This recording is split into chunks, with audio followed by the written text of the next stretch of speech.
those of you that watch my channel, you know I have two editors. And the actual video that I do usually help.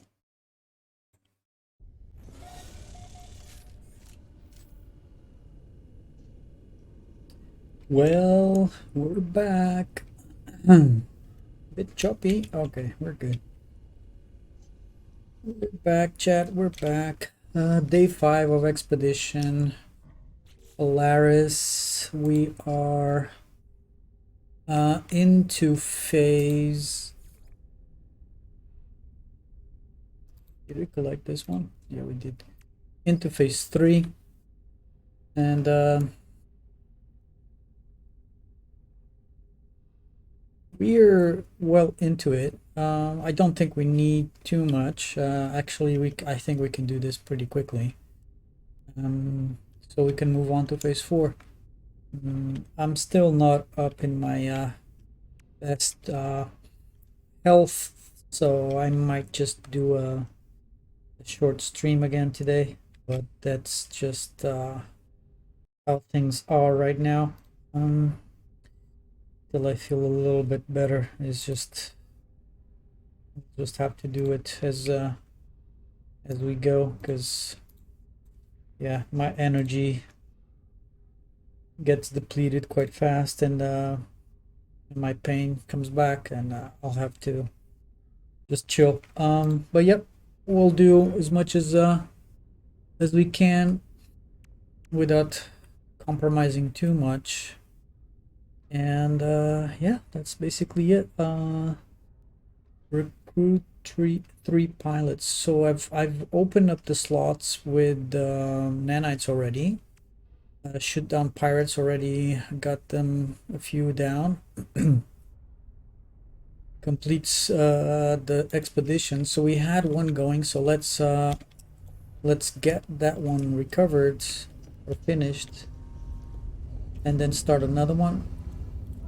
We have a little bit of money now, so we might actually hire another ship, another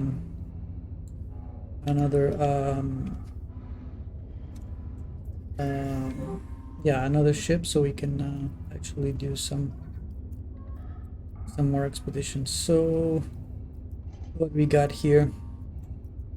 Units, unable to resell. Units, not many, but Korvax convergence cubes, it's not too bad. Another units, more casings. It's not amazing, but it is something. We did get some. We actually might have already some stuff here. Let's see. Keep the glass. It's too cheap to sell. Where is it though? Bridge augmentations. Can I have? Okay.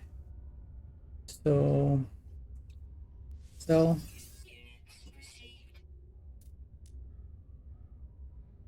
What coordinates? Liquid sun.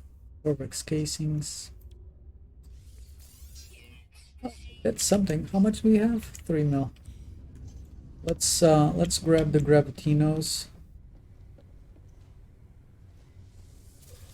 There's the what the hell happened here?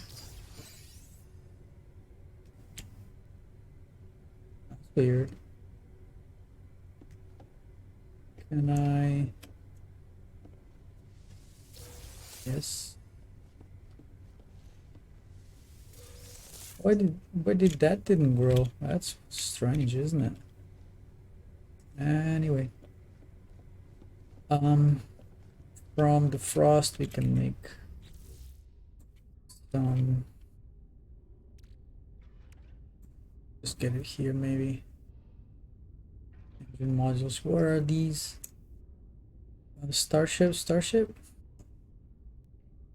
We can move this to the starship and maybe upgrade it. We can definitely start thinking about this as well. We do need some. Okay, so let's fast going. get it with the rest of the glass. I don't know where that is. Yeah, let's just keep it. Freighter storage. Okay. Actually, we don't need it. We don't need it. I was going to do the glove, but I don't think we need it. Let's move this. Be able to 3,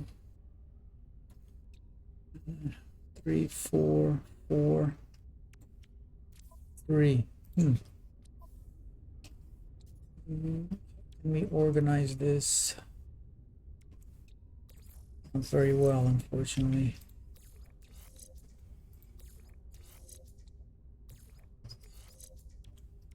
Well, yeah, this sucks.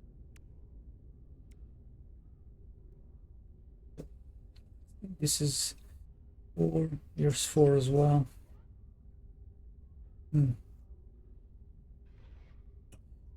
Can do is here in the middle, right? Yeah, like this. 4. And I got 3. That works. That works. Okay. Let's move this here. Still have that there. All right. What was it? Oh, the gravitino balls. Where are they? Where are the gravitino balls?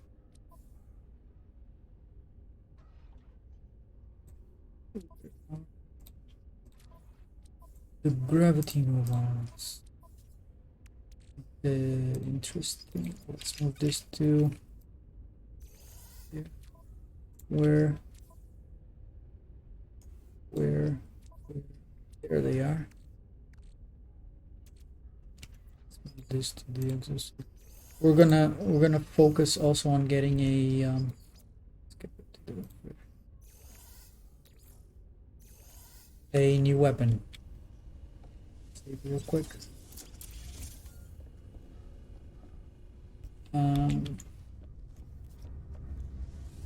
This cell.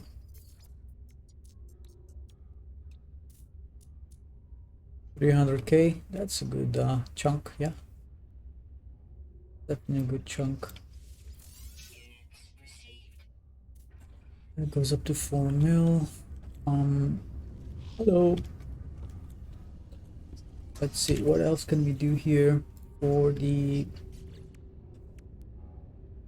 constructor scanner room. Do we have a scanner room plan already? Let's see. Scanner room we do. And we have the mats. So this can be here. Actually, scanner room can be more closer to navigation. So let's see if we can put it around here somewhere. A little bit closer. Yes.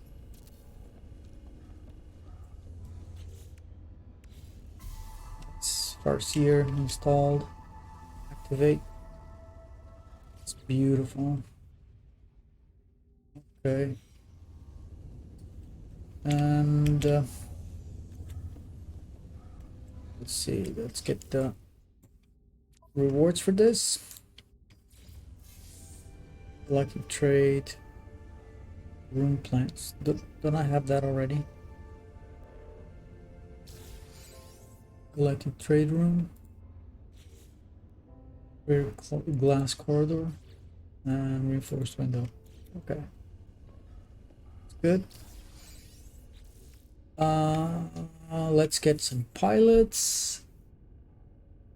It might have to be C classes, but because we don't have a lot of money. Let's get the fleet headed out. Let's do a short one so we can get it done pretty quickly.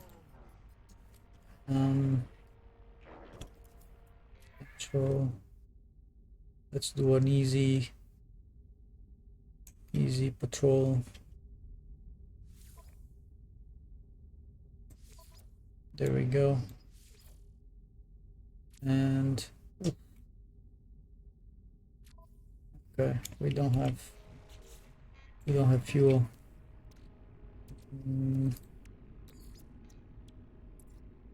50-ton hydrogen.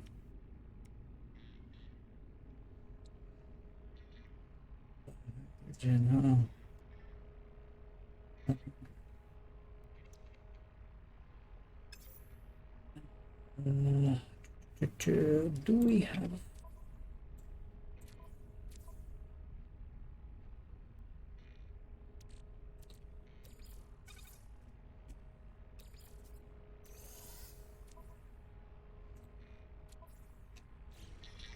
We have a few we can do.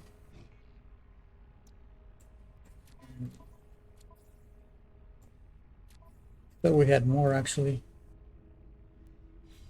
I thought we had more. Let's see. We might be able to buy some here on the trade terminal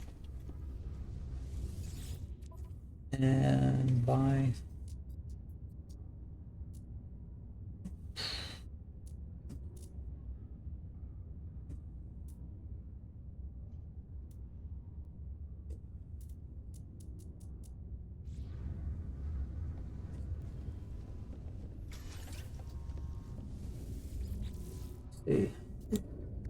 Goodies.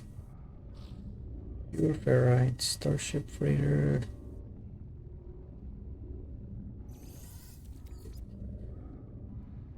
I'll keep the ferrite on me because it's fairly to need these. Whoa, it's fast. How many do I need? Okay, I can do at least one. Get this guy going, at least this one, and then we'll pick up more. So we need dihydrogen. We need weapon.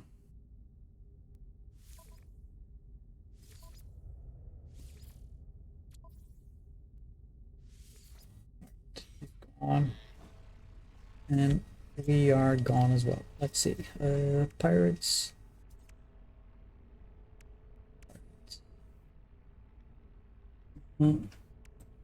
Anything here? We can just start moving on. The asteroids. Burning units. This one's also pretty much done. We just need to get to the rendezvous. And units are being made as we go along. Reach the final, discover creatures, expanding your fleet, make contact. What is this? With the others. Perform a gravity slingshot. What does that mean?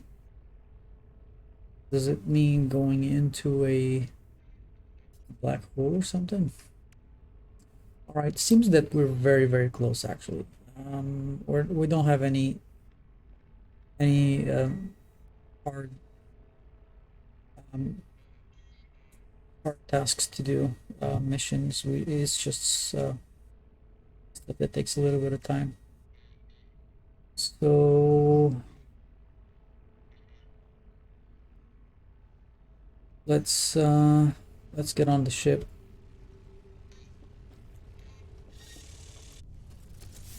This is our baby.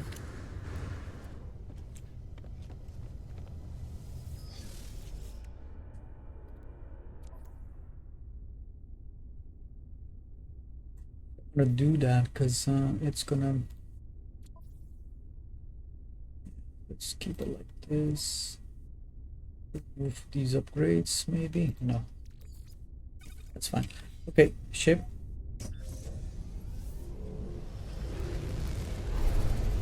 Let's see if there's any fleets.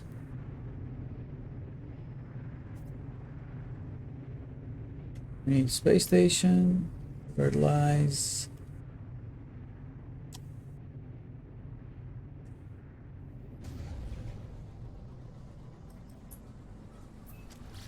There we go. It's far.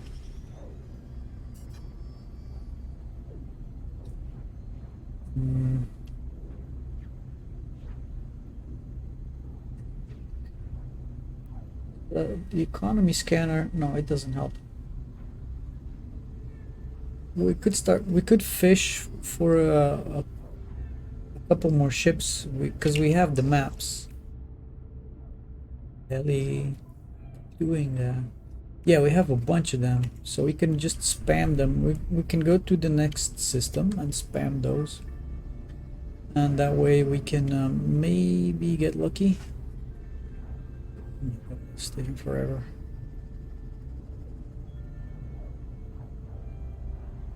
So this kind of bugs out when we do the tab here to go into inventory. When it gets back in, it just bugs out. Yeah, it freaks out a little bit. Let's keep it this way. Oh, that's neat. That's pretty. Oh, I don't remember. How much was that royal weapon?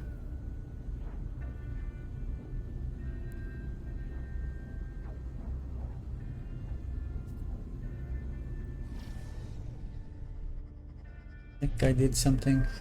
So basically, I don't remember what planet was it. I have to I probably have to check the log. Look. That was weird.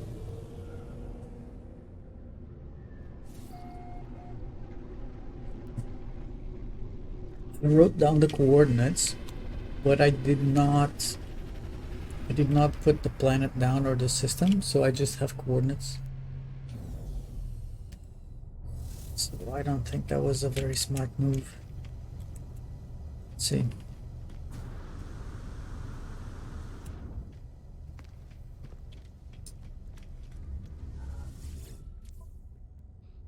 I'll buy. Okay.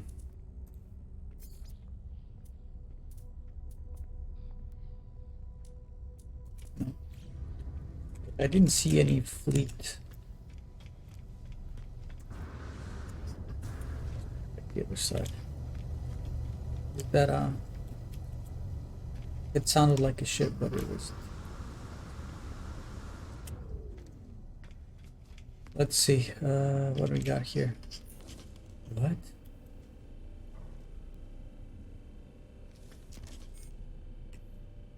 What?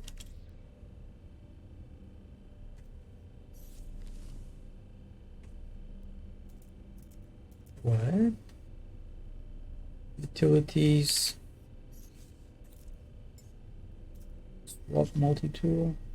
Change secondary. Swap. Only one in.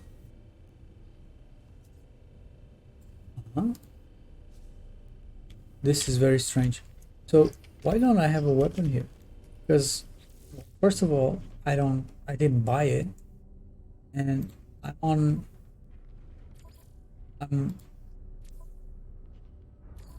oh, this should be this should be off, actually. That's why. All right. Well, we'll find another place. We'll find another place to get a weapon. Buy. Premium. Okay, let's go. Didn't get anything here. Do I need? No, I don't. There was a ship arriving.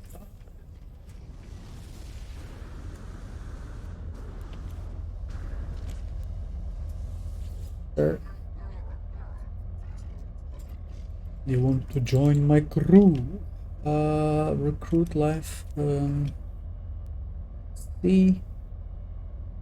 Field.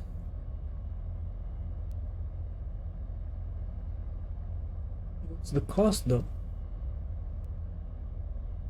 Does it have no cost?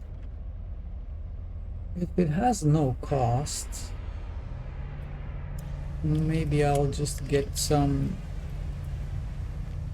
actual fighters.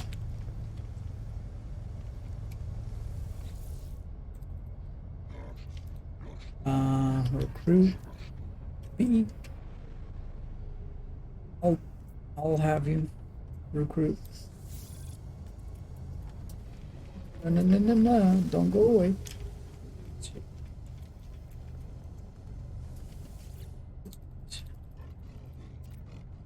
Recruit S-Class. Booyah. Alright, we're good. We need one more. We can wait. Actually, that's a nice ship, but we don't want that. We want a fighter. We want a fighter, not an explorer ship sort of thingy.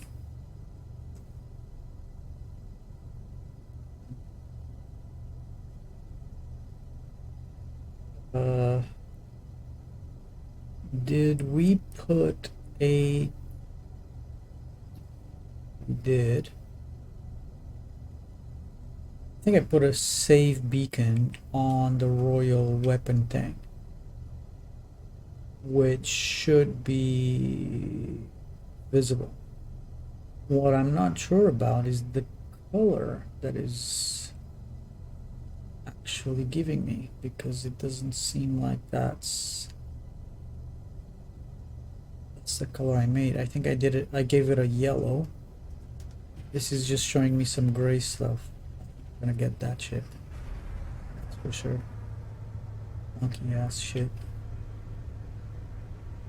Yes. That's a nice fighter ship. Let's see. Actually, that's a pretty cool ship. It's a pretty cool ship. Sir. Sir. C-Class. Sorry.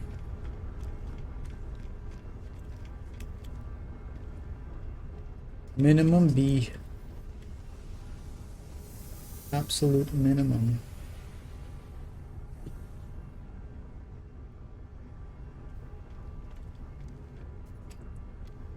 Oh.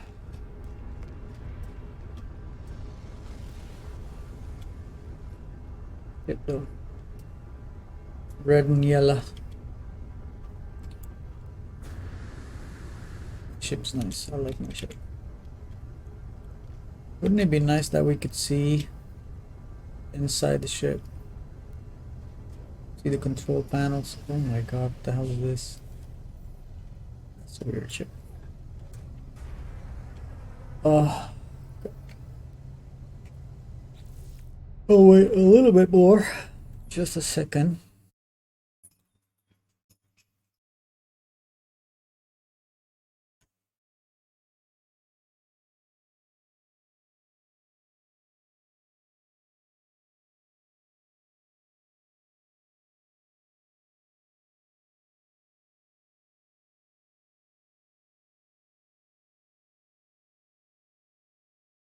Let's see.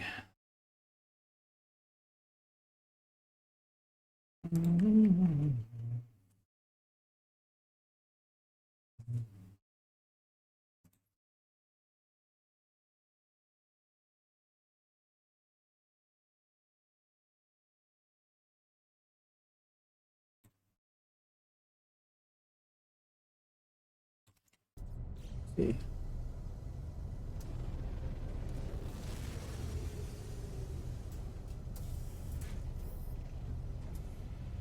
This is not a bad looking ship. I'll go for it if it's an S-Class.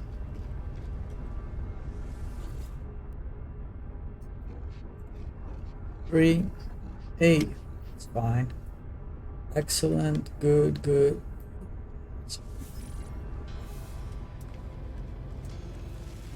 Go. There we go. Good. Oh, let's get the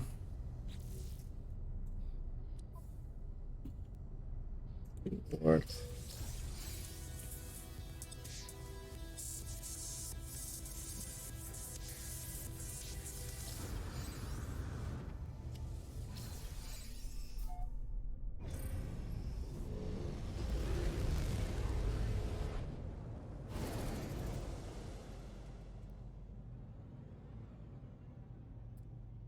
Captured Sentinel Depot.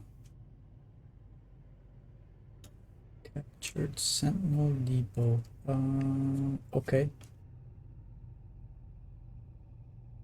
That is probably the same as mine. Let's just get it anyway. I'm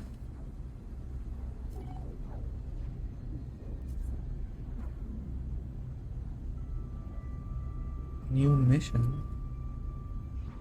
It's not part of the thing.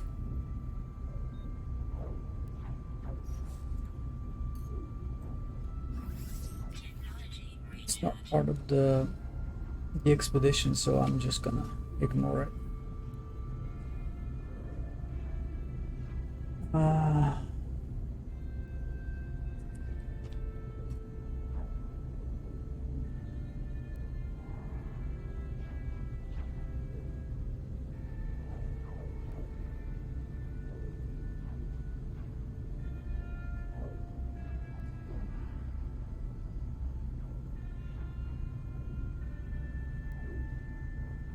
Mine. What you got? What you got? What do you want? Examine.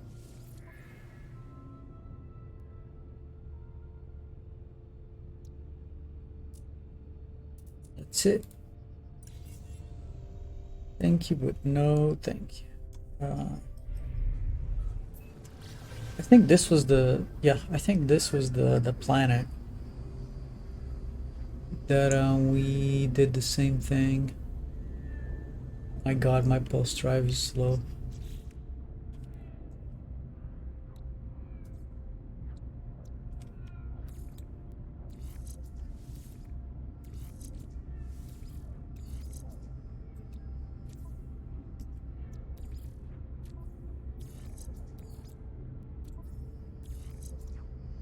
I don't know if it's if it's going faster, but oh, this is the exocrown. But at least we upgraded it.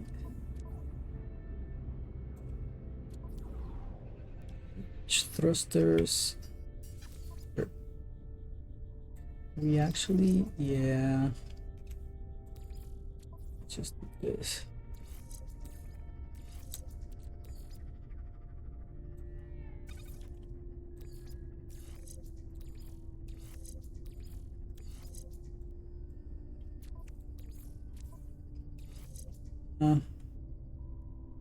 We have more.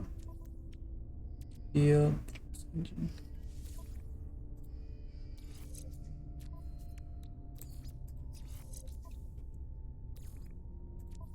There we go.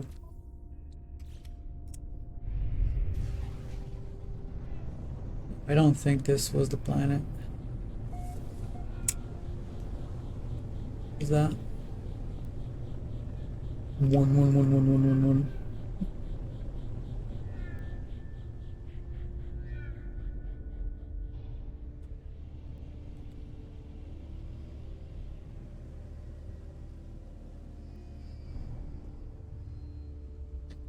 And maybe we'll have enough money to get the weapon. To be honest, I don't even know.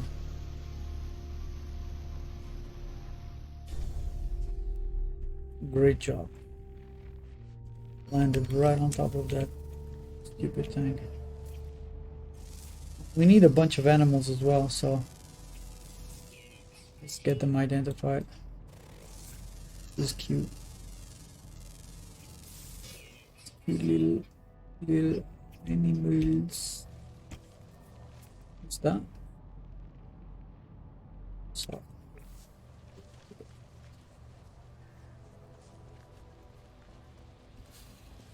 Oh, so this is not even... Uh,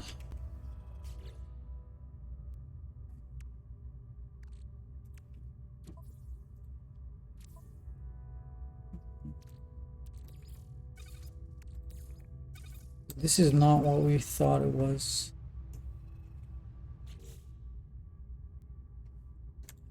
Can I... I might send some stuff over.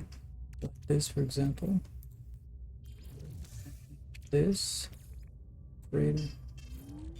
I'll keep this.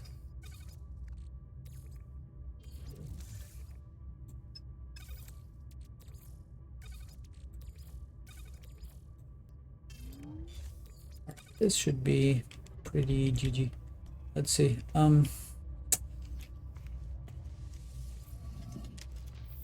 I don't even have a proper weapon, man.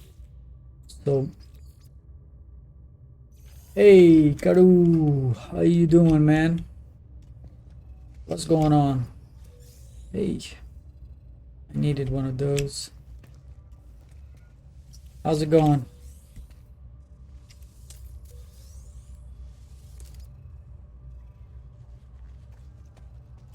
Well, hello there. Nitrogen salts. I think we can.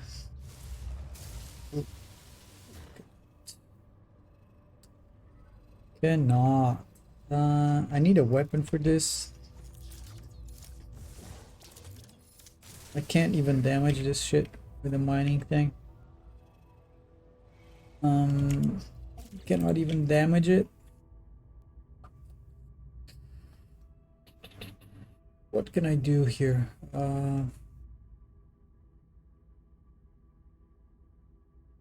Destroy the scanner.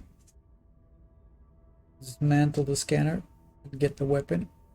Because this is bullshit. I mean, I can come back here later. I'll have to get a new weapon. So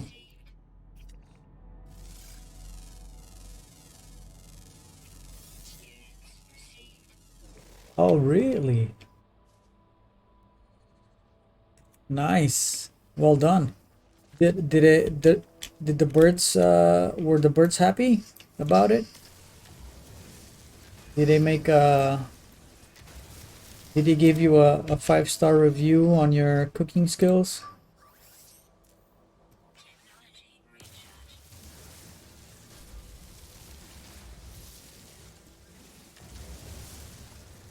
Well, if you make it yourself, of course, it's going probably very likely it's going to be cheaper. But, you know, you have to make it. That's the difference.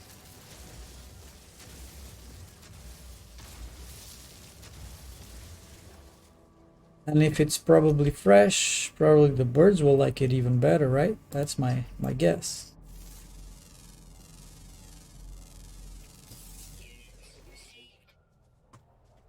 Let's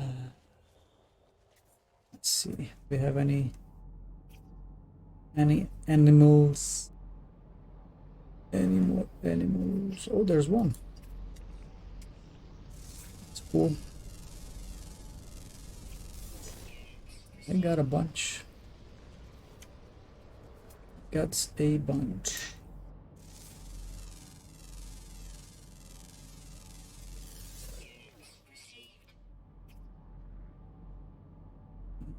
Venom sacks. We don't really need that stuff. Okay. Oh, there's more there. We can do those as well. Since we're here. There's some wheat flour, cornmeal, oats, peanut butter, natural nut. It is 4 lard and seeds. Wow, those guys are gonna get fat.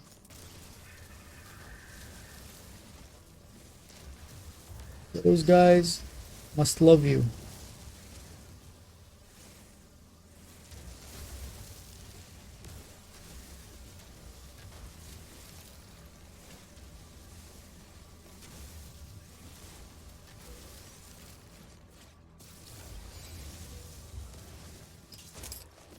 Come on. Sure.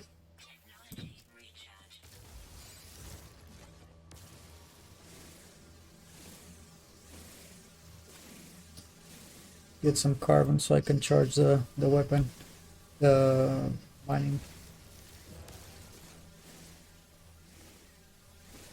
The ball did not survive. Well, I bet. It actually, like, I'm not a bird, and it sounds like I would actually take a chunk out of it. I would actually take a chunk out of myself. Whoa! Oh my god, this shit scared me. God damn! It was a living rock.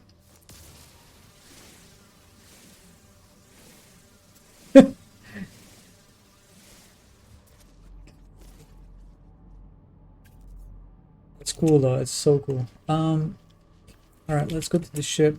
I need to find a new weapon. I'm still still looking for a weapon. Still looking for a weapon.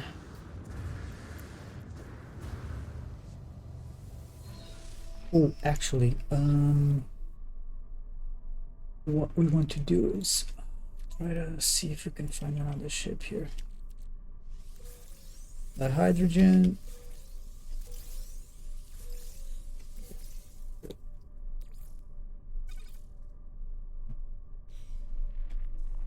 Let's see. Use the where is it? Oh, there they are. We got boop boop. Abandoned building. No.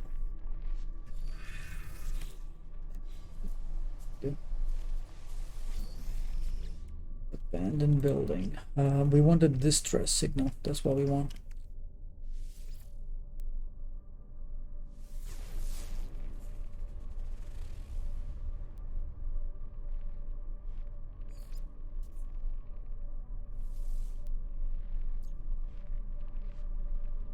You know what, I figured if I'm going to do this long term, I'm gonna need to learn how to make your own, because buying ready, oh my god, yeah, that's expensive, man. And they eat that shit like crazy, right? I bet. But that kind of mix, the sweat, you only give it like from time to time, right? It's not like it's not an everyday thing, I believe, right? It's just like sometimes it's like a dog treat, you know, you give it occasionally. That's my understanding, right? Because otherwise you go broke. Because those guys, they're non-stop feeders. And then there's they'll call out to other birds, and then more will come.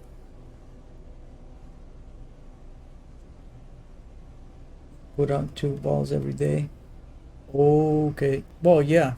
If there's a lot of them, for sure, there's going to be a little bit more. But Jesus, that's crazy. They must go insane after those things. Do they fight at all? Are there any fights?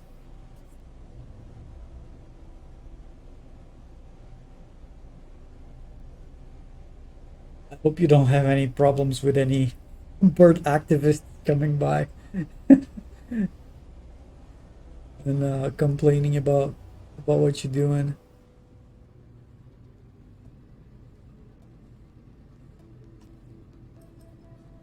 Get it. Let's get it. In the beginning, well, yeah, if there's plenty of food, probably they won't fight over food. There's enough for everyone, I guess. That's true.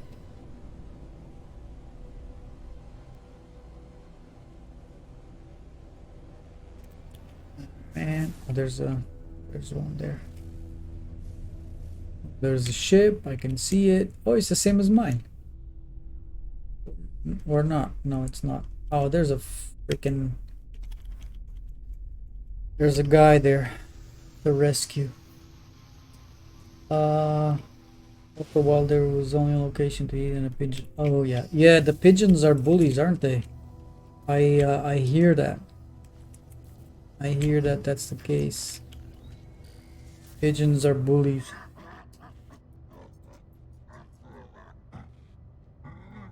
Ask about, listen.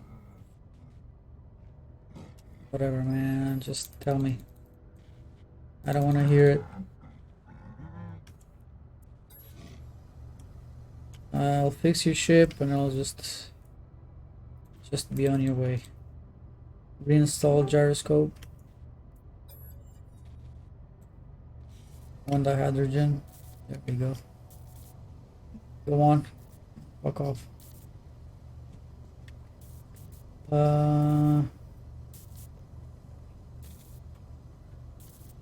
Only pigeons, doves. The moment I expand feeding areas to smaller feeders and I feeder population sparrows and weavers boom. Nice.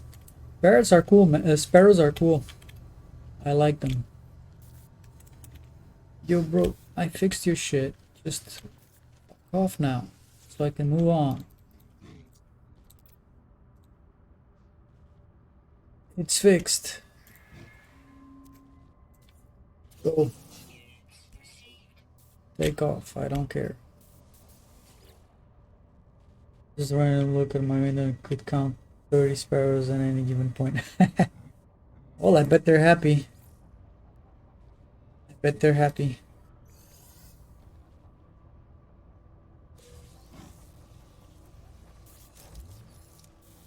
Alright, let's get this. Very technology. We should get a couple more goodies from around here. This place. Here. Oh, that's cool, man. That's pretty cool. Oh, I didn't tell you, but the other day I woke up. Like this was like about 2 or 3 weeks ago. So over here where I am, there's a lot of the bug. Bugged. I think that was on his hand. No, it's still there. There's a. Wait, what? Yeah, I think this is bugged. This is not supposed to be here. It's supposed to be gone. We have southern jacanas. So they're like a marsh rice field bird. They're like a short, stocky, semi-long neck, and they have like big feet because they walk on the marsh. So they need big feet so they don't sink, and they eat like little bugs from wet lands and stuff like that. They're pretty cool birds. There's the northern jacana and there's the southern jacanas, and I came up to my studio and I had one inside my studio. There was poop everywhere, on the floor, on top of my hat. Fortunately, nothing on the computer or anything, but it was just stuck here because I have some glass windows over here. The door was open, but he couldn't figure out a way to just go back, so he hid under the bed. I kept seeing like, but he was here for the whole day, from the day before, because my dog was here, and she kept like looking under the bed, and she was just like, my dog doesn't bark very much, and she's okay with other animals, and she was just looking at and under the bed, and just like her ears like perking up, like when she's like, looking at something. And she just kept doing it, like, it's like, what's wrong, and she didn't say anything, and then we went to bed. And the next day I come up, and because the bird like thought, okay, there's no human here, I can just try to get out now. And when I came up, she was trying to fly out through the glass, because there's the sun and then there's the glass, so just trying to go on that direction. So we were stuck because he would fly against the glass, and he could not leave. I don't even know how we got in here because it was really strange. Because um, yeah, it's strange. So anyway, I had to like sort of like guide him in the direction of the balcony, and then close the curtains so it would not smash against the glass. And then he finally decided to go out. But the bird's so cool. It was so funny. Poor guy was completely disoriented. Then he just flew away. But yeah, it was funny. It was funny. And they're quite big. This one looked like a young adult because they get bigger, and this was like the feathers, the plumage was already adult, same colors and everything, but he was not like a big one. So it's still like, I think it was just like a very young adult. Either that or it was a female. I don't know. I don't know how to distinguish them between. I know there's similar. There are differences in the patterns of the plumage from male to female, but I know the northern jacanas well. The southern jacanas, I never studied them. I just knew they existed, but I didn't know what the difference was, so I just didn't pay too much attention on it. But yeah, it's pretty cool. So there's my little adventure. Yeah, it was pretty cool. It was pretty cool. They're very neat birds. I'm used to looking at outside my window, not on this place, but my previous place. Outside my bedroom window, it would overlook a rice field, and so this is their primary place to feed. So that's where they are, and they like they nest in the grass areas. So sometimes I would go out looking out the window, and I could see them just like in the morning, like just cruising around and and trying to hunt for bugs, worms, and other critters.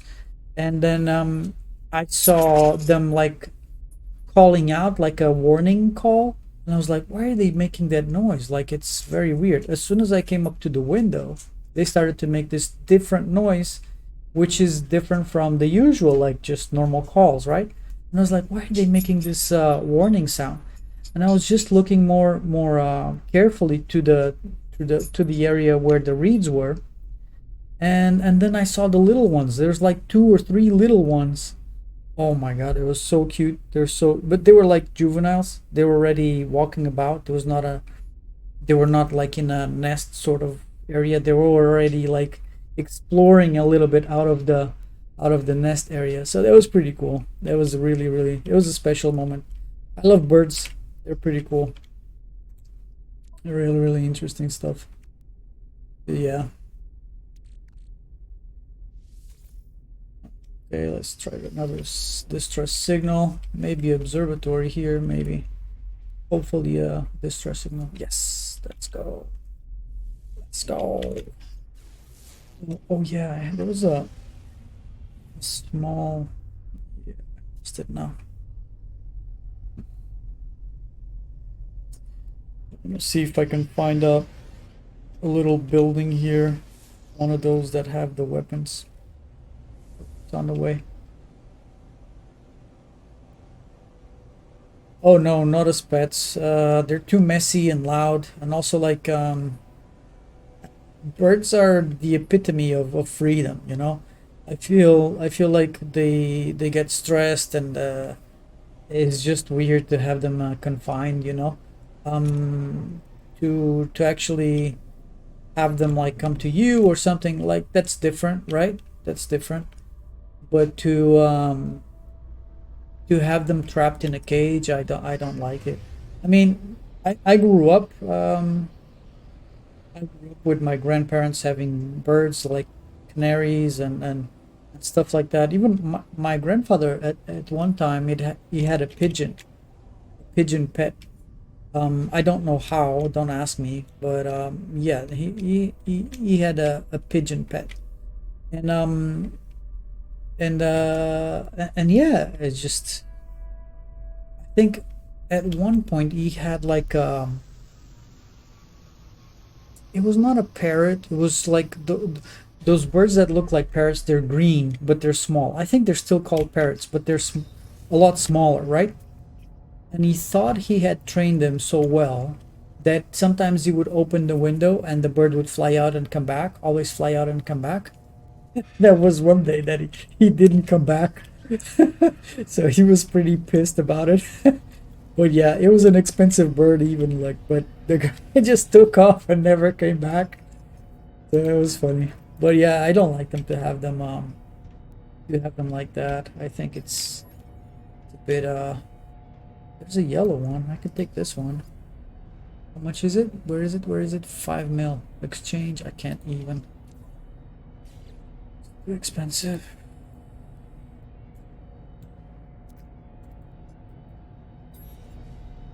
There's another one.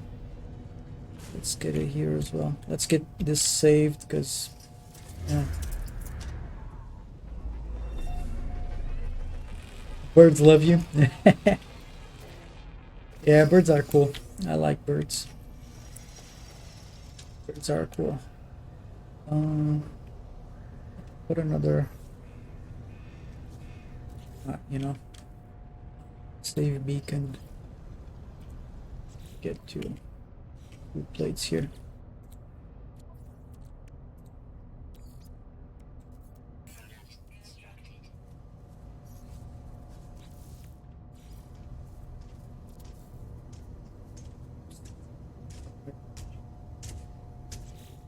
The color of this guy. Let's edit. The don't rust orange. Perfect. Okay.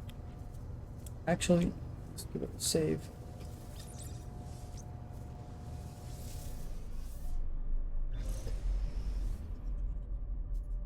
Where's the house?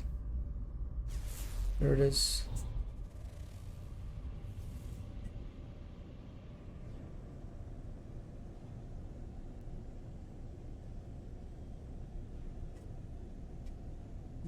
Yeah, I mean, it's very therapeutical. Any kind of sort of any sort of, what should I say,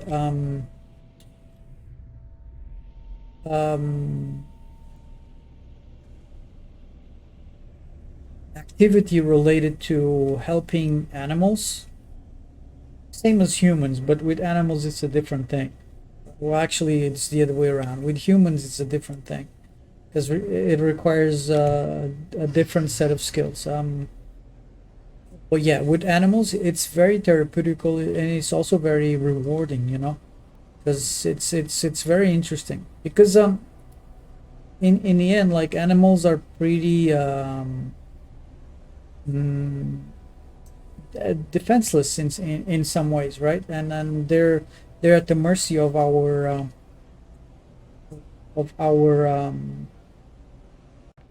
development as a society, and as humanity grows and expands, we are at risk of causing loss of habitat and different things, you know, like different situations to the animals that they cannot avoid. They cannot defend themselves or voice their opinions about it. So you as a human can interfere with that and make their lives a little bit better if you can, right?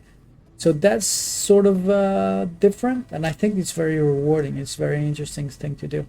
I worked with animal rescues for quite a while. It's a big part of my life. I did a lot of that, and it's pretty cool, man. It's really cool.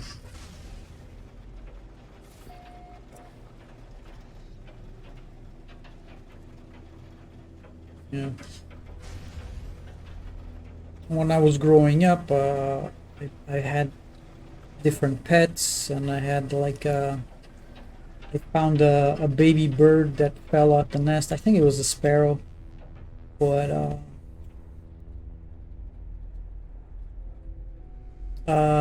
on that occasion, I don't think he survived. It was too small, too weak. We tried to feed it, but it was just like no way. It didn't even have feathers, you know. So it was that small. So it was tricky to keep him. And it was sad, of course, but what can you do? You know, crashed ship. No shit, Sherlock. All right, we got a free ship, C-class, but it is a hauler, so 4.5 mil. Yes, baby, let's go. Claim. Let's get out of here.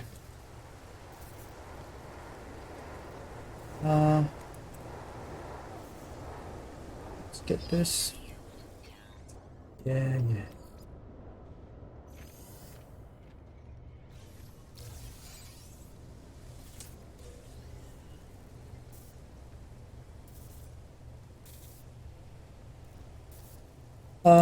Yeah, it's feeding birds, and well, actually feeding any animal, as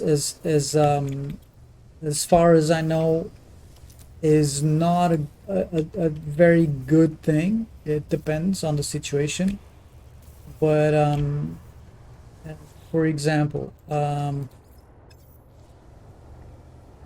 it's the same with any other situation where you're creating feeding stations. So it's complicated because it it it provides it provides it provides a sort of a lazy thing for birds and for other animals to feed on, and they don't really search for their own food.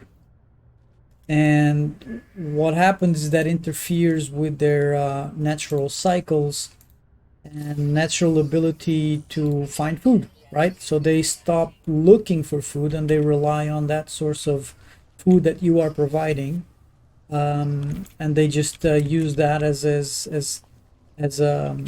a feeding habit. So what happens is that, like, generations, it might not seem that it's that fast, but it is actually. A few generations later, birds will learn that that spot is food. There's no other spots for food. That's this spot for food. So they go there for food, and that's it.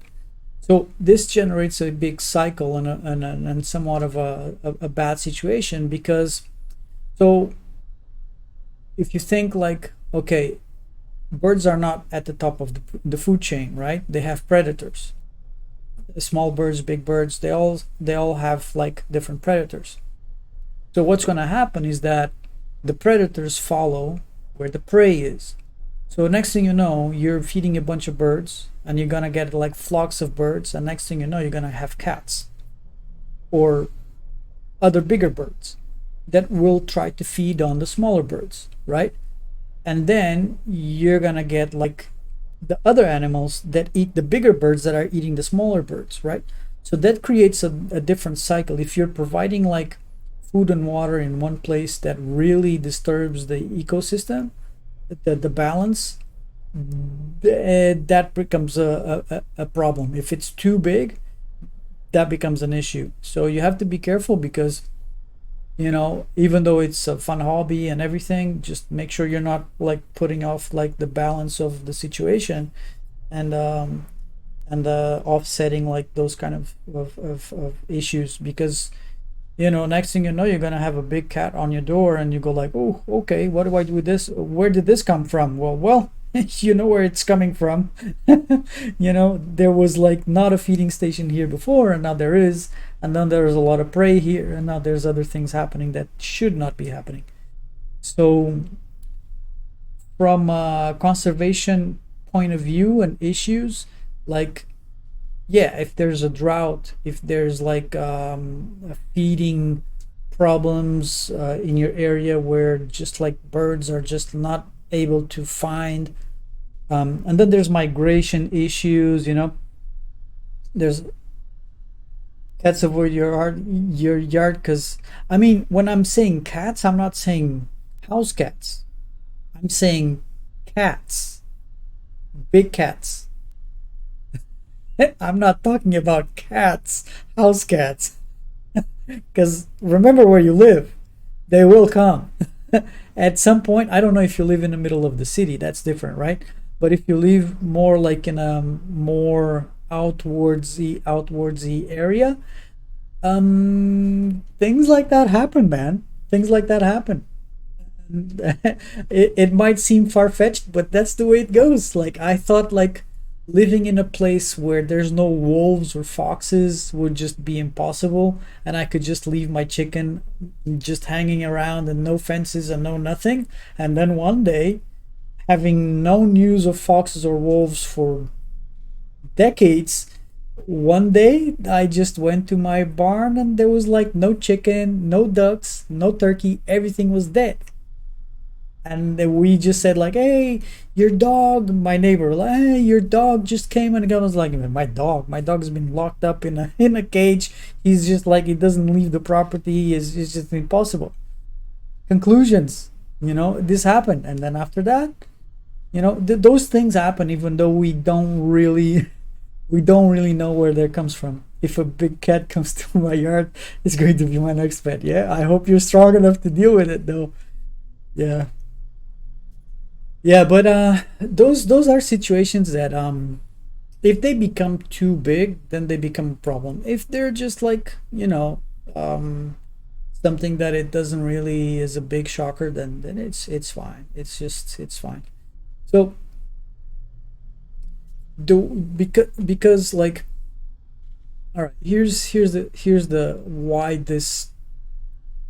this is a thing, and it's actually, there's actual papers written about it, and you can look it up because you're gonna find this information out there. The technical term is actually what I said is about it. It's they're called feeding stations. So in a number of places where human activity exists and it becomes like almost like a touristic attraction. So for example, you want to show off like you want to do diving, right, or scuba diving, and you want to have sharks for your divers to see. So you just go out and you're like, oh, I want to dive with the sharks, or I want to see the sharks. Yeah, sure, okay. So you go there and the sharks are not there. So what do? Like, oh, the customer gets annoyed because he paid to see sharks and the sharks are not there. Well, they're wild animals, so either they're there or they're not there. So what companies do? Companies do like feeding stations, so the sharks are always there. So no matter what the conditions are, you're gonna go diving and the sharks are there because they know that they're gonna get fed at that time, at that day, at that hour, because they're smart. So they rely on that habit to be there, so the divers are happy and they start seeing the animals there and blah blah blah. Right? Okay, so what happens when you stop feeding them? Because of some situation, because the tourism dies down, you don't have any divers and you stop going there, whatever, or there's consecutive storms, you stop going to the location where you used to be giving food to these sharks, and then you just don't go because you cannot. It's like there's some more sort of situation. So these events happen, and I'll tell you where. So what happens is that, like, okay, the shark goes there. It's like, well, I used to get food here and now I'm not getting fed. Well, where's my food at? Where's my food at? There was like these guys that was like humans with these things on their backs, and they used to come here every day to give me food, and now they're not here. Okay, I'm gonna look out for them. I'm gonna see like, well, where are these guys? So they go closer to shore and they start seeing people. It's like, oh, look, these are the guys that used to give me food. And they start attacking people because they just they mix the human with food. They get like that combination with they just become aggressive because they were being fed and now they're not being fed, and they become aggressive. They associate the human with food, and that's a big issue. That's a big problem. And this is all like sort of correlated. People don't like to talk about it, and then they say like, oh, that's speculation and this and that. But yeah, the fact that it does happen. this happened in Playa del Carmen a few years ago, where they created feeding stations for the sharks. They used to go there, feed the bull sharks every day. There was divers, there was booming market, and then there was a recession, and then there was no more people going diving, and the divers and the sharks started to come closer to shore, and they started having shark attacks in the beaches of the Yucatan because the sharks were getting closer to shore, just looking for food.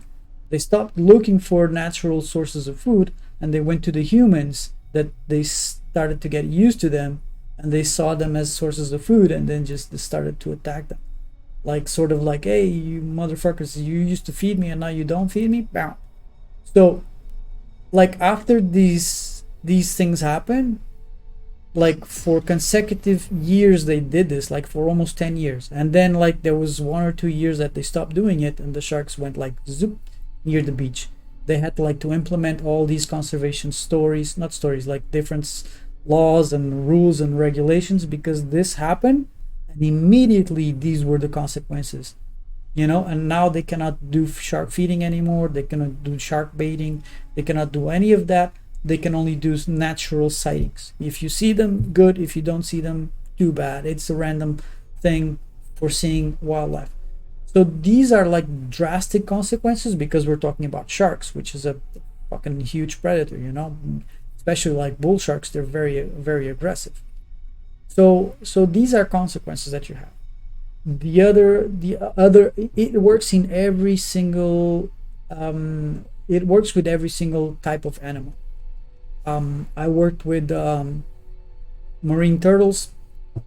So marine turtles were in decline. So we do natural, not natural, like we boost the numbers of eggs being released, or hatchlings being released in nature, because we protect the nests, we recover the nests, we dig them, we basically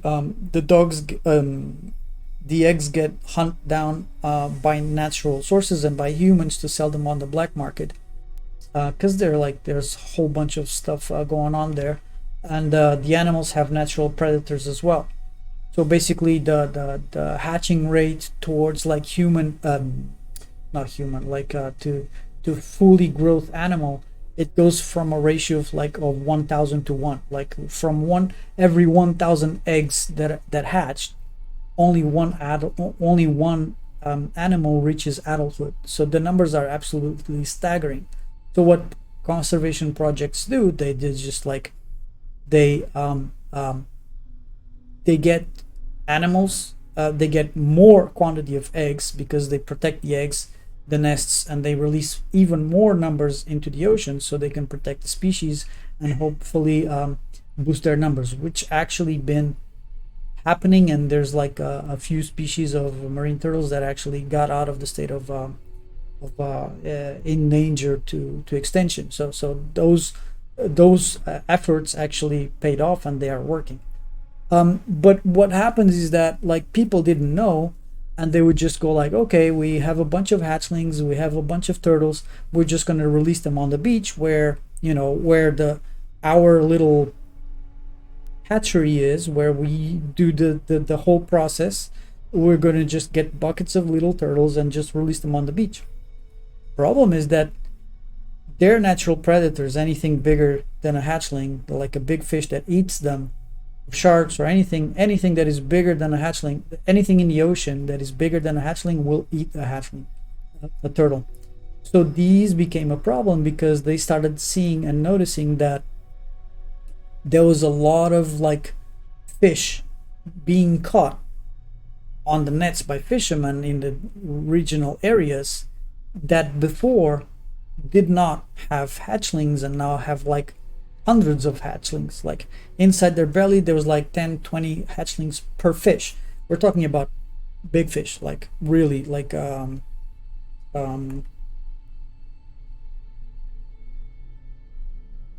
talking about like big fish, not small fish, right? And so the conservationists and the biologists were actually making things worse for the species because they were creating feeding stations. They were literally feeding the animals, the fish, baby turtles. So the efforts were completely like undone because you had the effort of recovering the nests, hatching them, waiting a month to have them grow, make sure everything is okay, and then release them. And then you just get all of them killed because you release them always on the same part of the beach at the same time, at the same, you know. So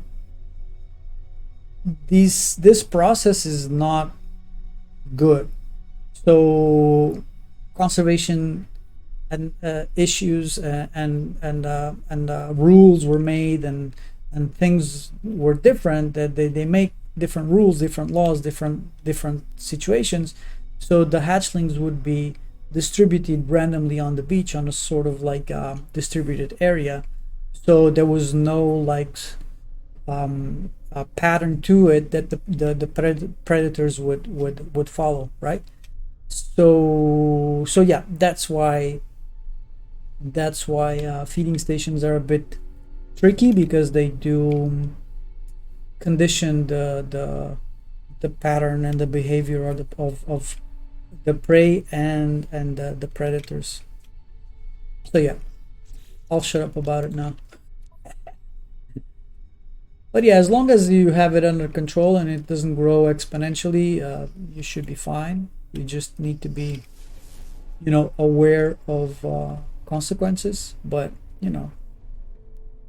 I don't see anything wrong with it as long as you have it under control. It's up to you to decide.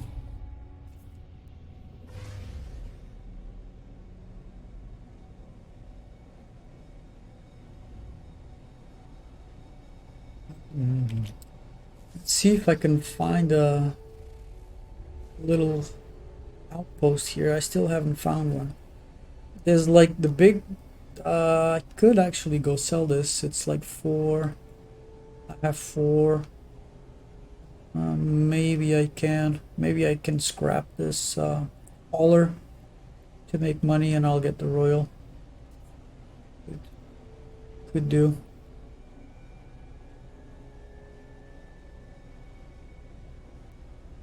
Could do. It's too high. Let's go up in the stratosphere and just aim for the place. Let's see. Let's go. I hope it's not the same though. That would suck. What? Really? I don't have anything wrong. Yeah. I don't have any contrabands. Safe. I should actually install the economy scanner. Totally should. Is that another ship? It is. Is that a free ship?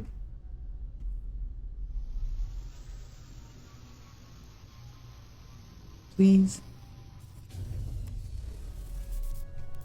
Oh, there's a motherfucker there.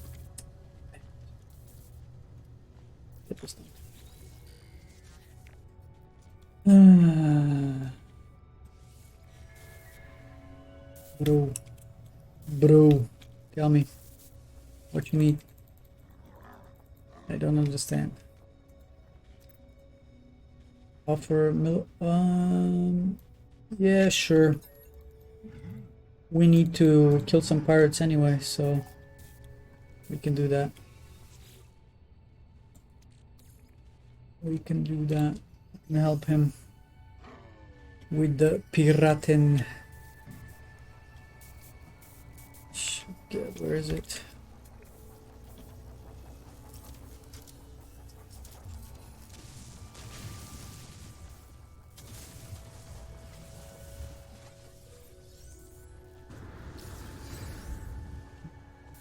Get this.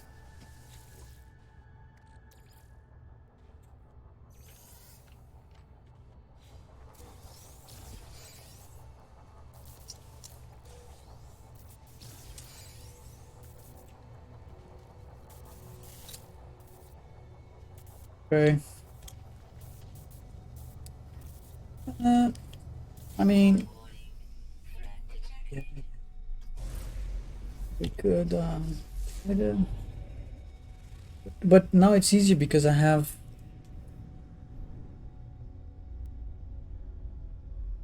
I have a squadron, so they can come and help me.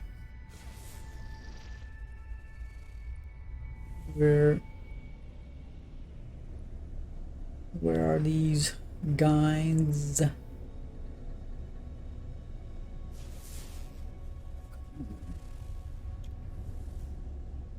Yes, yes, yes, yes, yes.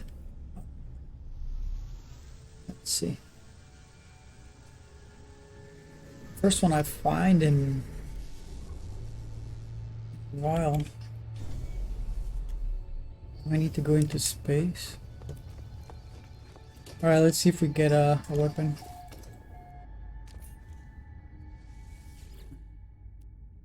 Compare. Exchange, buy. Right. Let's see if this guy has a weapon for me.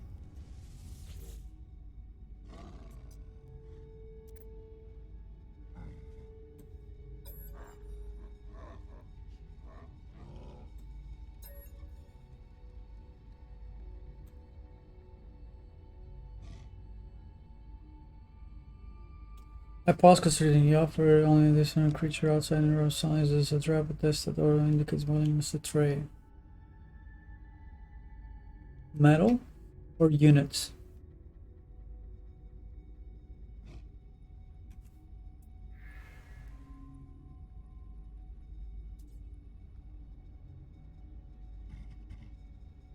Module for the starship. It's actually not bad, although I wanted like a weapon. Will the units give me something different? Is this a random thing? Let me just check.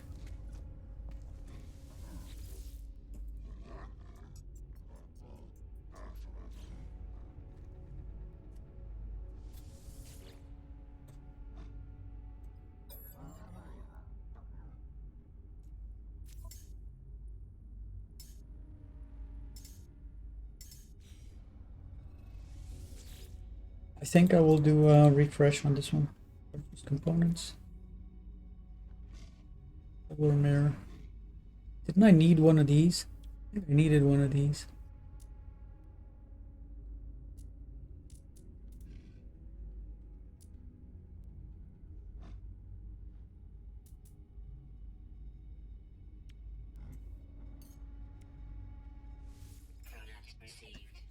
I needed one of them. Let's see. Well, I might have to reload anyway. It doesn't really matter. I'm gonna reload to try to get the weapon. Reload autosave. Yes.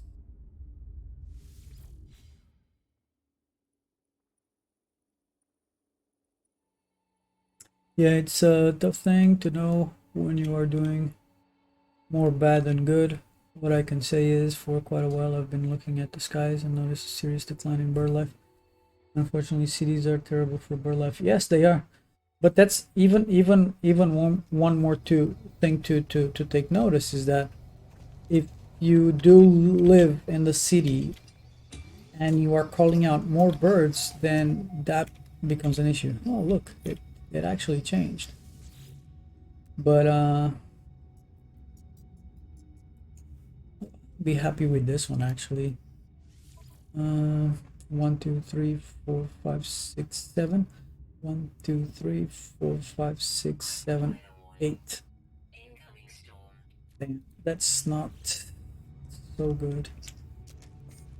But yeah, I don't know that much about birds and that sort of stuff.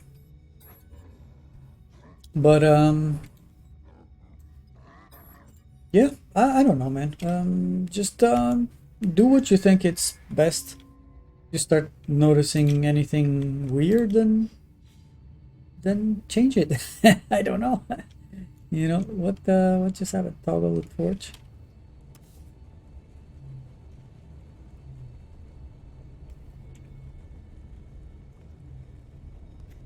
So basically nothing happened.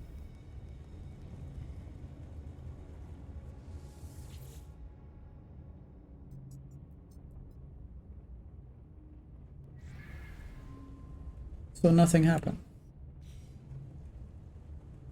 What the hell? So I gave him money for what? What did I give him money for? Swap? No. I gave him money for nothing. Alright. Let's do it again. Reload autosave. I might at least get a shield out of it. If it's still there with the thing. But remember that also, like getting back to what you said, birds migrate, and the thing about birds is that if they're not happy, they move, because you know what, they can fly. This is one of the things I was like taught, like when we were doing conservation in Costa Rica. Like we were doing our conservation efforts near the beach. And it's like jungle beach, so it was just like a coastal and forest jungle. And on our surveys, we used to go out every day and just like look at the birds, and we had like these books, and we have to study all the species, know them by heart, know the names, know the calls, and know them by just looking at them, by even like just using binoculars. So we know all these things, and we tag them, not tag them, like we count them every day. We have surveys going out, like different teams, so we know what kind of birds exist in a certain area, right? And we have the books also to confirm that. So we're always looking like either for patterns or for something unusual or something that is off, off the normal situation, or even like discovering new species, because there is always the possibility that there was like a unrecorded species. That happens. Yeah, it's extremely rare, but that happens.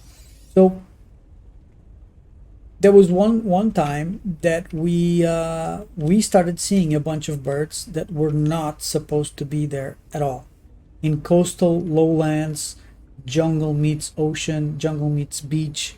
The temperatures are different, the altitude is different, like completely different habitat from what these birds were supposed to be.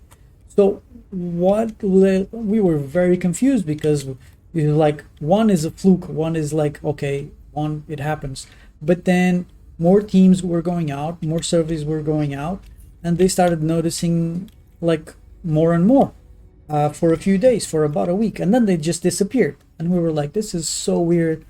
And we suddenly got reports that was like there was like these huge storms over the mountains, like really big storms, like 3 4 days 5 day storms, where torrential rains were happening, crazy winds. And so all the birds came up from the mountains and seek shelter in the forest where the weather was good. And this happened for like maybe about a week. It wasn't a long period, but it actually tells you like birds move. Other animals might not have that ability, because they cannot travel this kind of distances that fast and that effectively, but birds can. So one thing about birds is that they have like a big advantage about on other animals, is that they can fly. If things are not good for them, they can move.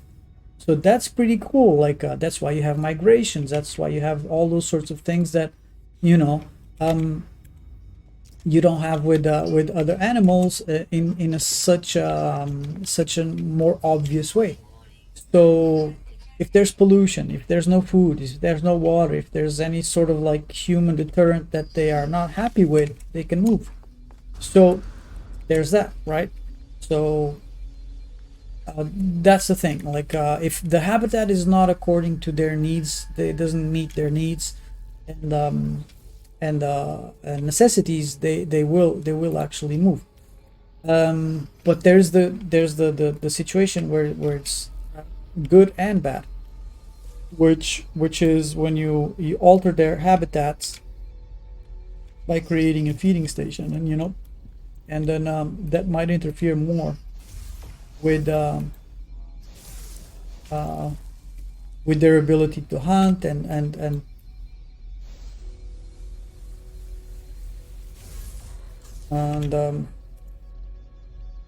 why is it change the one two.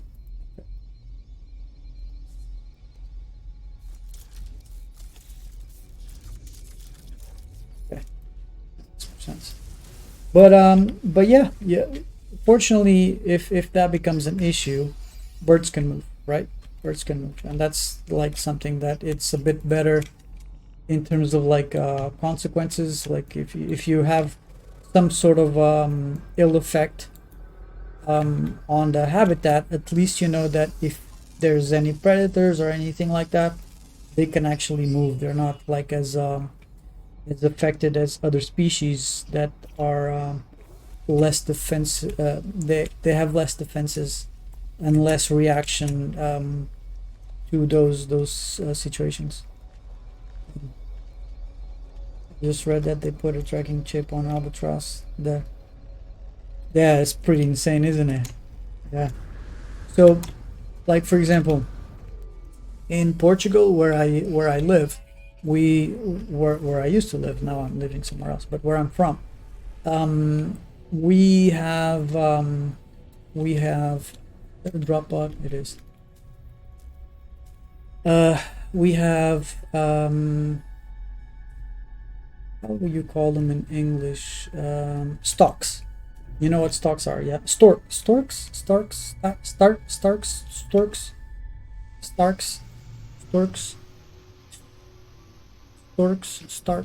I can't remember. Is it starks or storks? The the the the bird that takes the babies from Paris on their beaks. Yeah, those. So in Portugal we have them uh, throughout the summer. We have them, and throughout the winter they migrate south to warmer weathers. But at some point, without anyone doing absolutely anything, they just decided by themselves to do it. They build up like their huge ass nests on top of the power lines, like the big huge metal power lines. Starks or storks, I don't even know. I could Google them. And so they just decided to stay there. More and more every year would just stay behind, not go through the effort of doing the migrations. They would just stay there because plenty of food, because plenty of water, because whatever it is that they thought that they needed, they just decided to do things like that. So we actually had to modify the habitats because they were getting killed by power lines and stuff like that. They were just getting in accidents. So we had to, the companies from power lines and stuff had to make changes to the places where they nest, so they wouldn't get affected. So yeah, so now we have a resident population of storks, starks, or whatever they are, all year round. Um, so it's kind of interesting because there's like the this is the opposite situation, right? People didn't do anything. The birds just decided like, yeah, this is better than where we used to be, so we're just gonna stay here. So yeah, GG. you know. So that's kind of funny that that happens, and animals do change their patterns. Just I think it's the environment where they are, right? If um, if they are if they are better, where they choose to stay, then they choose to stay, and that's it. But it goes to the situation where they they go to they can fly to where they feel more happy, healthy, you know, because they if they're not happy, if they're not um happy where they are, they just fly away and move, you know. That's the one thing that other animals have different capabilities. You could say, like, for example, for fish or something like that, they could do the same thing. It's not the same because fish have a set of requirements that are very particular, especially when it comes to temperatures and stuff like that, and then nutrients and what they eat and whatnot. So it's kind of it might seem like, oh, it's a big ocean, they can just like swim away. It's not really as easy as one might think. Bigger animals like mammals, like whales and shark, and that's different because that's their requirements are slightly different. But when it comes to smaller fish, the migration patterns are not the same. They struggle. They struggle a lot more. All right, that's a finished mission. It's a finished mission. And where is the? There it is. There it is.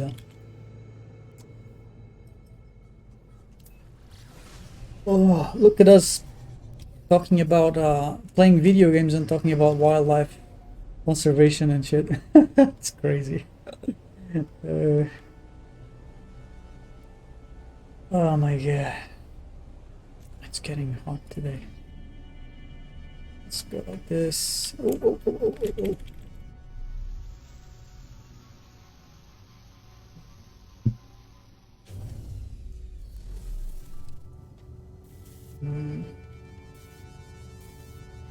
All right, I fixed your shit. Actually, I killed your aggressor. It gives me nothing good. Okay, it's just the exocraft. It's money. Oh, I got a cake. Nice. Starship. Shield. Sure. Let's get it. I'm running out of space here.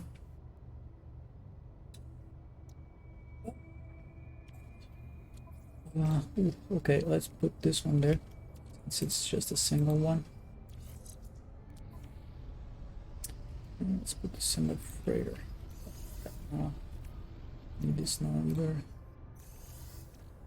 Let's keep this. Keep.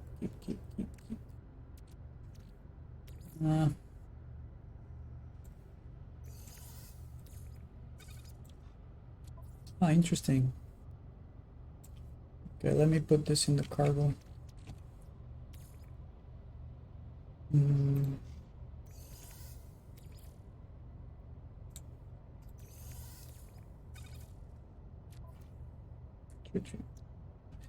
Actually, this.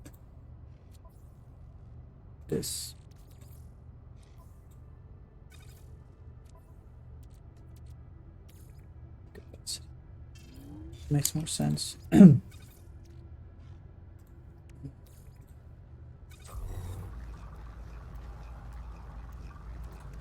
Scanner, mining, shield.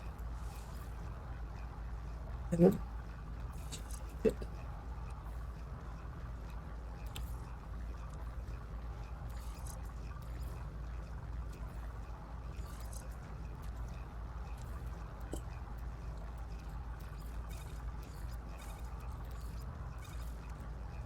Okay, so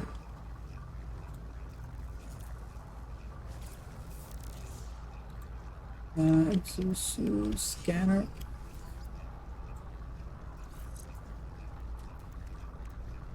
Mining.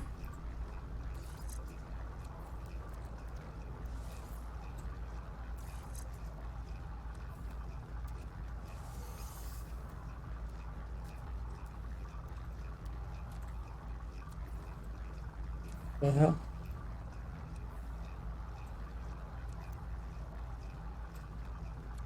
What did it give me? That's okay. Matter. All right. Oh, nice. A new animal.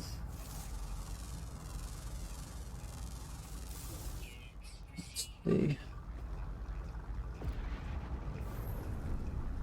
Is that a worm?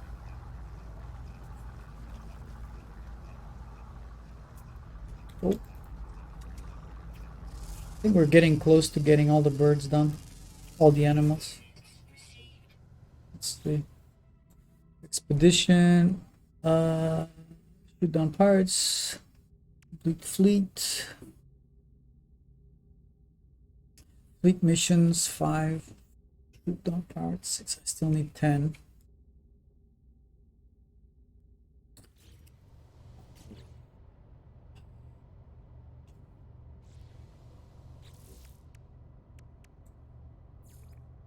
Mineral.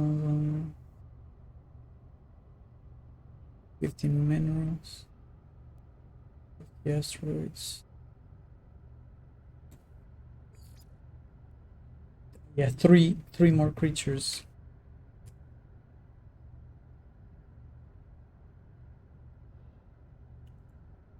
Three more creatures. I don't think this planet has any more creatures though. Is this oh, it does have 3. There's 1, 2, 3.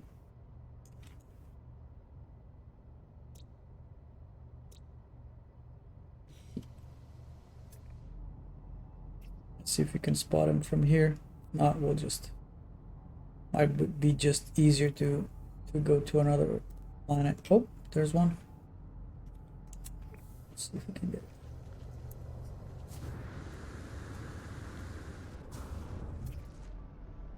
There it is. Oh, it's cool.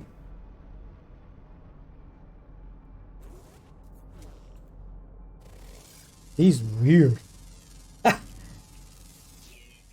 That is a weird one.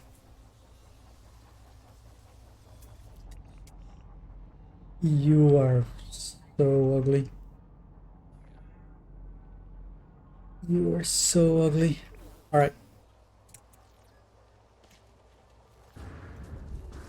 I don't really need anything else. I have a new weapon. It's shit anyway, but it doesn't matter. Oh, we wanted to do, let's see.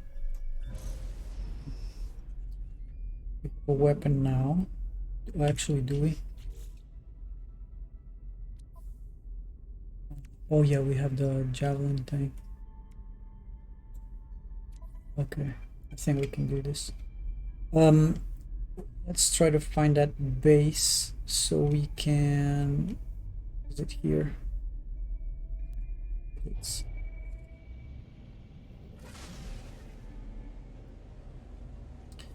We can loot that stuff, make some monies. Storks. I think it's storks.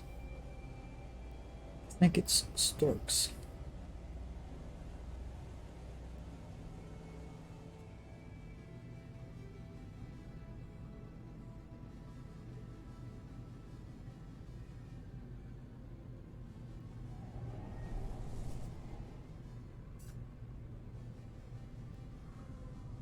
These guys available?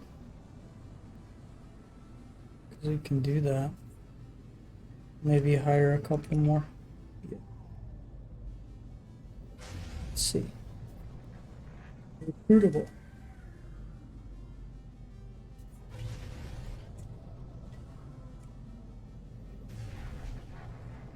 Put on upside down. I don't want a fighter, that's for sure, because I already have one. Supply vessel. 2 mil C class.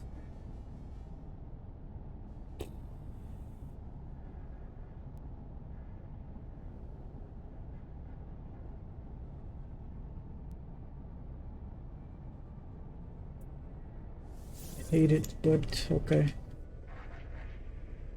What about...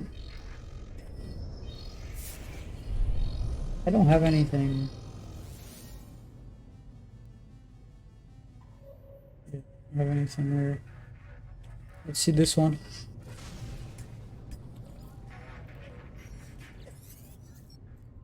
Interloper.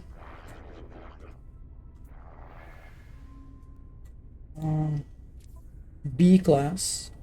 Don't have... This is actually a nice one. Alright, here's what we're gonna do.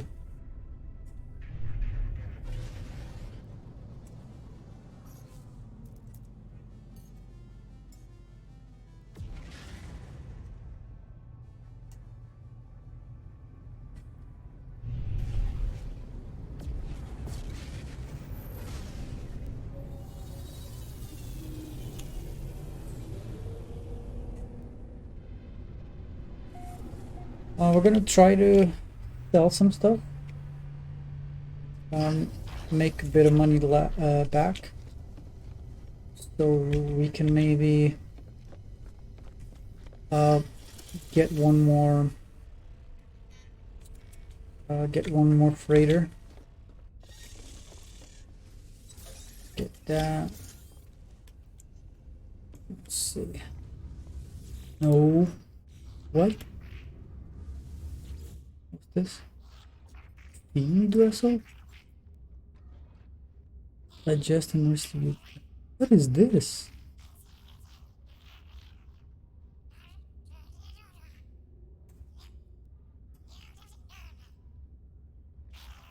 I've never seen this.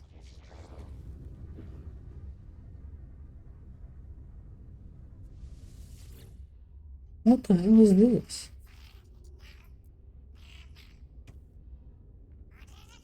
Adjust and redistribute stats. So I can upgrade my frigate. Is that it? Oh, I didn't even know that was possible. So,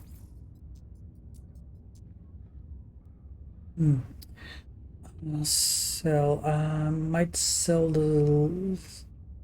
the honey cake for nanites, not really for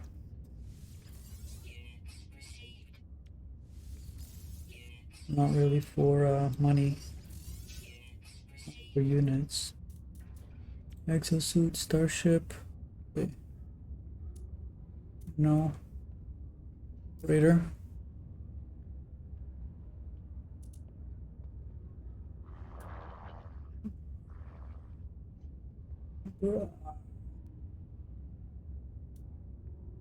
No. I don't have anything good here.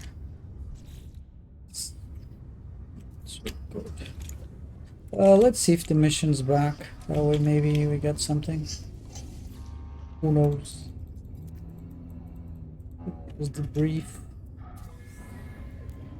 Indium. Indium units. The other side. Units.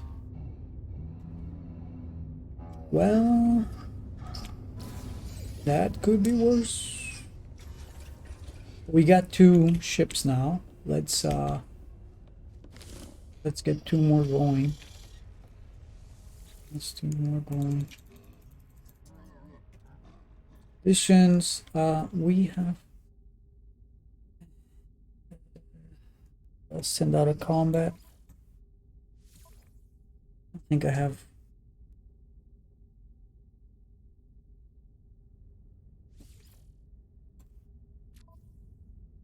I don't have to, but I did make some. I did get some of that stuff. Let me see. Hydrogen jellies. Why don't I have?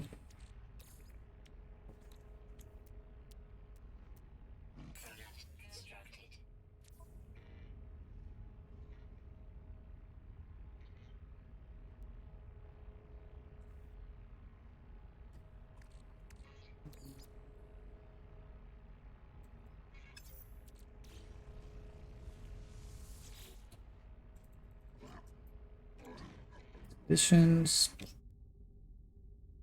Get that. That. That. So the other one is support. It's pretty. Supply vessel. Pretty trash.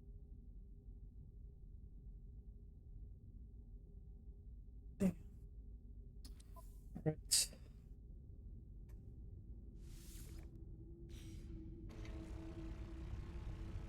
Let's see. What can I do? Upgrade, customize. New frigate. Yes. Manage fleet. What's wrong with this? Teleport aboard. Misaligned sensors.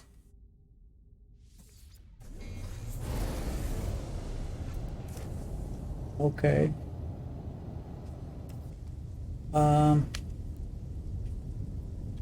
What do we have here that is broken?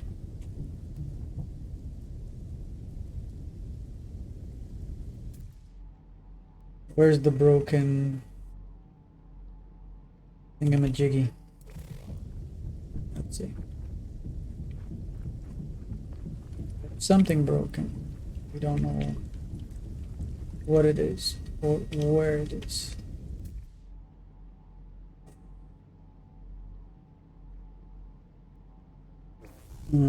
Let's see here.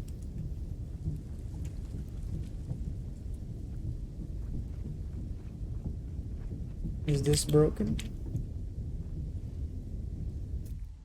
Doesn't say anything, so there's some red lights here, but oh, it's here. No, it's not.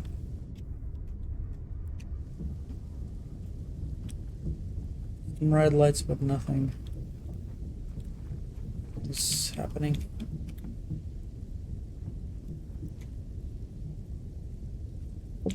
Nothing. Have to go even further down, maybe.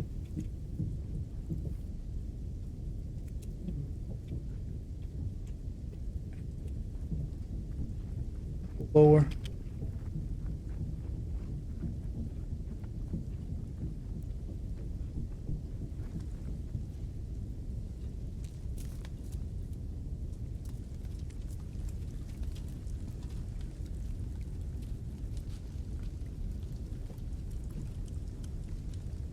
Go here first.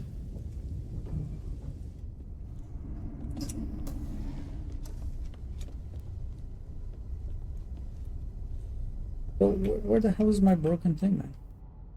Do I have any broken thing? It should say, right?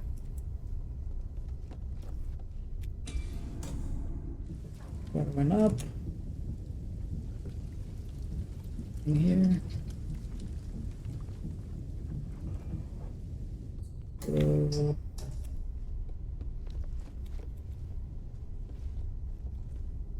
No. Return to your ship to leave the frigate, or warp your freighter via frigate teleporter. What is that? What is the frigate teleporter?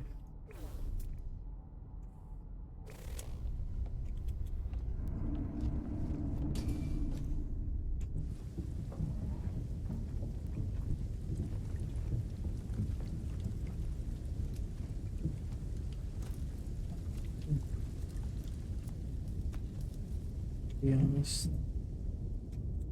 it's giving me a red little dot, which means that it needs some sort of repair, but it's not frigate teleports.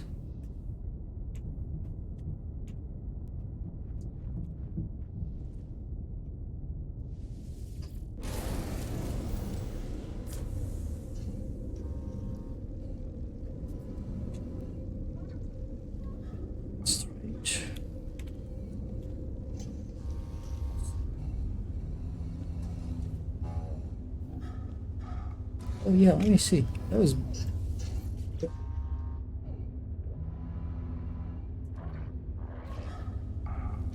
I don't get it. Is this like a thing? Is this a thing? Like every time I come here and it never has anything.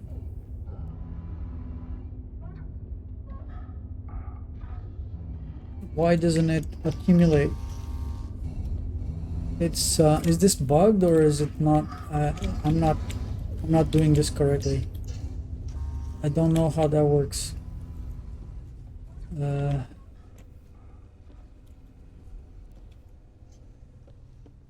Confused about that. I was thinking you ever played Starbound? No, Starbound. I've never played Starbound. What's that? What's that about? It's fleet. How? What is this? Insert, dismiss, remove. I don't understand. Misaligned. I'm not sure what to do with that. Let's see. Starbound is like the No Man's Sky of side-scrolling games. Is that a good thing or a bad thing? What? We cannot possibly dispatch everybody in the state. Construct more if you wish to expand your command. Oh yeah, I need one more command. One per ship.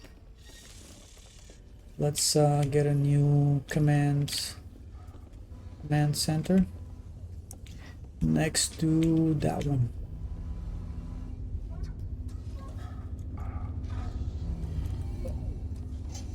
Command center, fleet command room.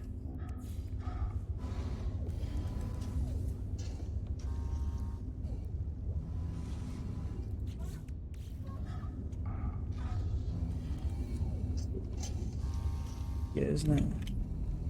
Just got one here. Not so good. Not so well organized.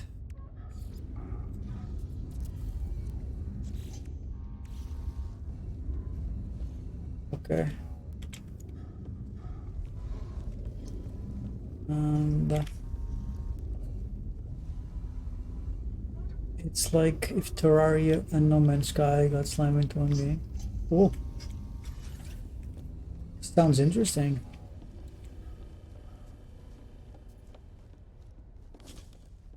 I'll look into it actually. I don't know. I'm just like the thing is, and I like so many games that I don't have enough times in the day to play. Does it make sense? Like, I wish there were more time, more time, more you know what I mean? I wish there were more time in the day for me to play more games, or at least that I was healthy enough to play more hours. Because right now my health is preventing me to stay on the computer for a long time. But yeah, I wish I could play more and more games and different games. Because right now I have tons of them that I really want to play them and I just like I can't. I wish.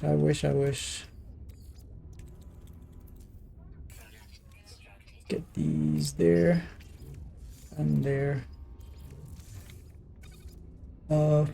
Free fuel. Oh god. Let's get these. There.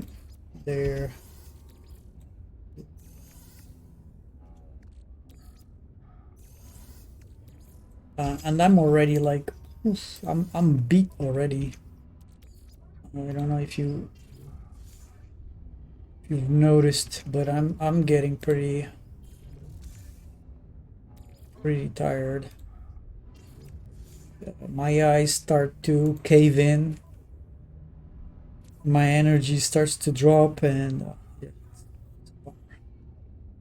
Ammunition. This is not supposed even to be here. Okay. Got the drop pods.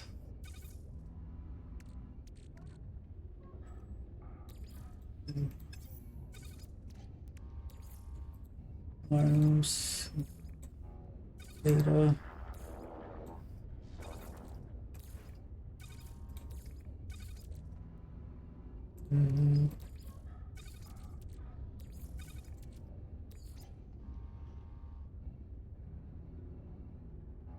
Yeah. Okay. Doesn't matter. Do I have any? I think I do have some upgrades for this. I don't remember. Instead of looking, I'll just look here. Yeah, time is a factor in games for sure, man. I wish I had more time to just play a little bit more of this and a bit more of that. That's tricky. 5.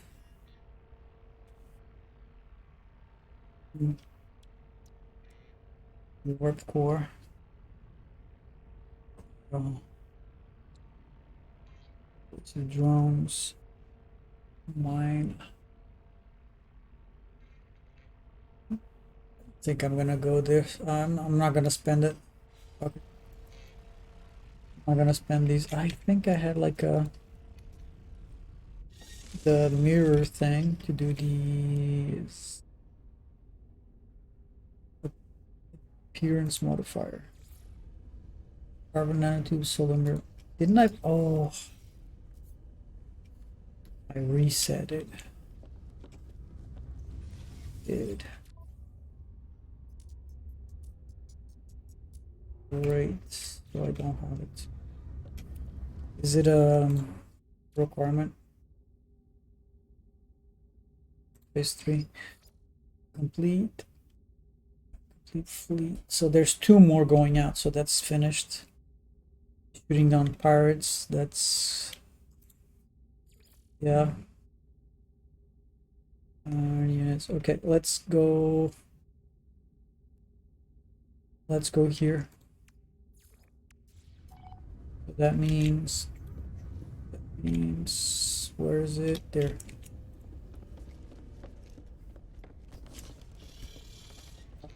We have juice.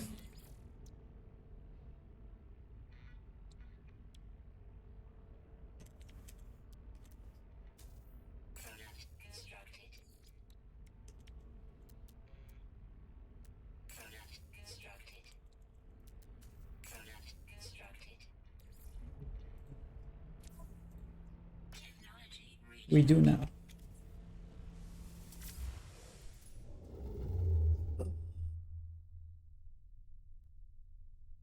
Also, I tend to have specific games that draw my interest. Games have hardcore permadeath, always grab my attention. That's why I like Starbound, Path of Exile, Diablo, permadeath feature. And even No Man's Sky, I often played permadeath mode.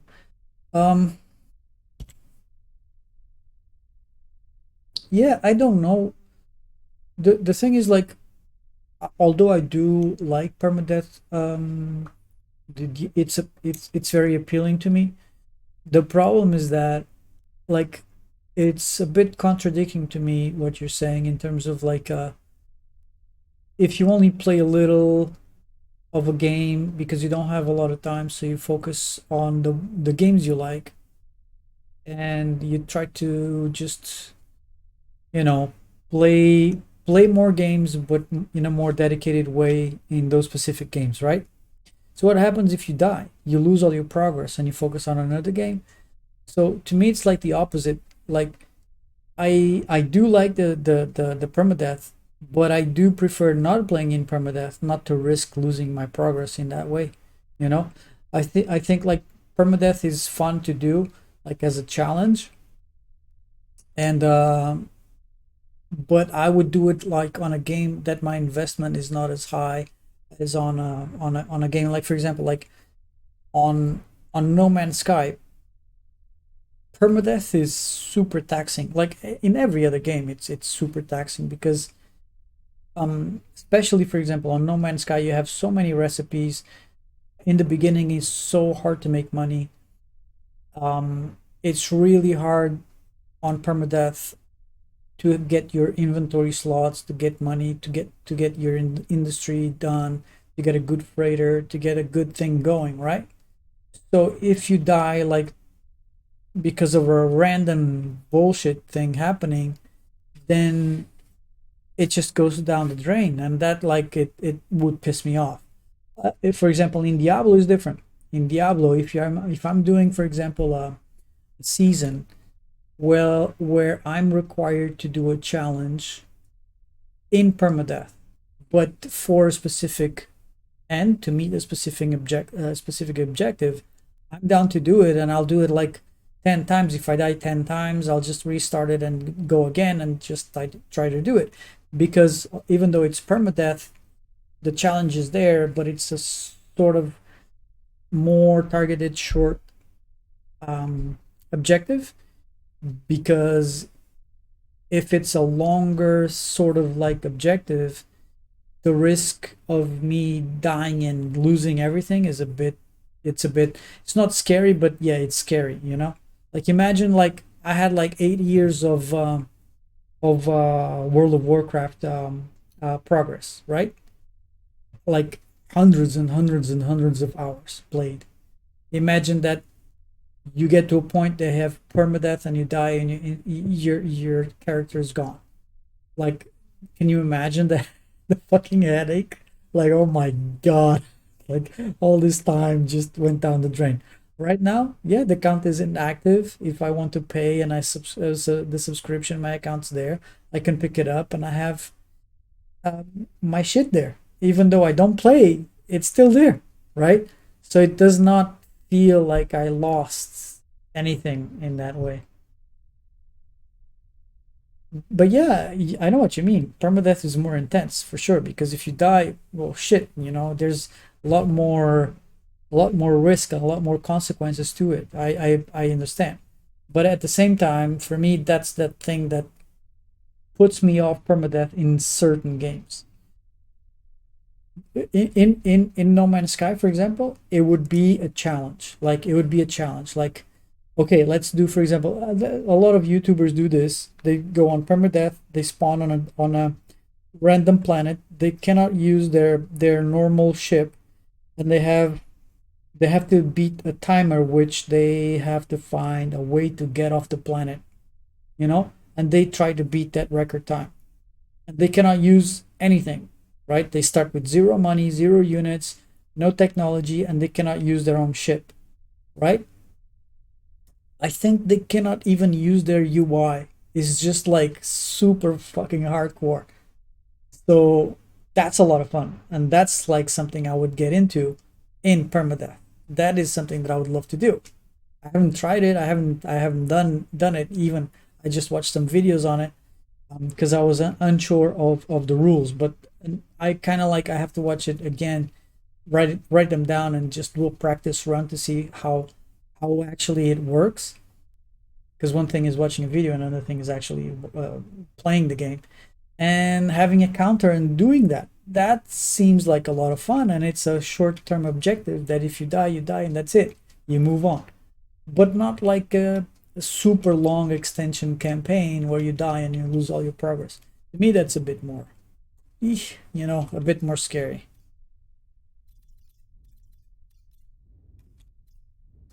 Out of range. Oh, I got the gas, but I don't have the range to do it.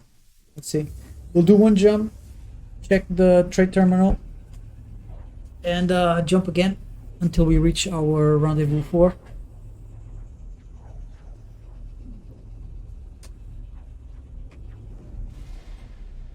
And the light in my eyes. I'm in a bit of pain again, but I'll push through a little bit more. I think after lunch I'll just rest. Let's check the thing here. Dirt. Buy, really? Look at that. drop pod coordinates. There's a bunch here for sale for 34% off. Bro.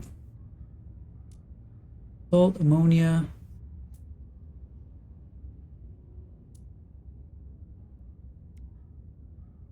I could do a cheap one here. Let's do that. So I'm gonna spend 62K. Just about, right? 62K.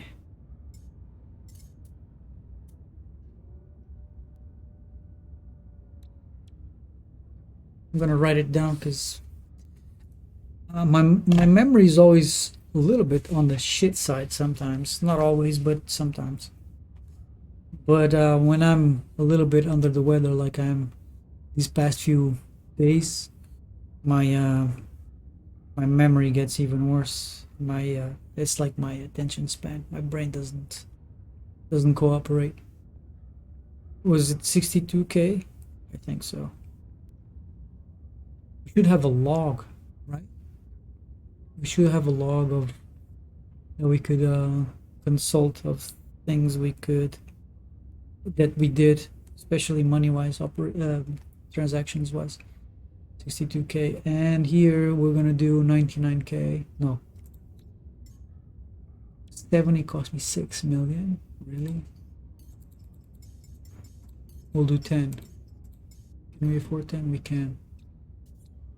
Okay, we're gonna do 10 for 997K. 997K. All right. I hope we make money. I hope we don't lose money. Yeah, I'm not even going to save because if we lose money, I can always go back. What's going on here? Jump. We're kind of close. I remember the first expeditions that they came out with, the rendezvous points were so far from each other. It actually took like weeks to finish, like really long.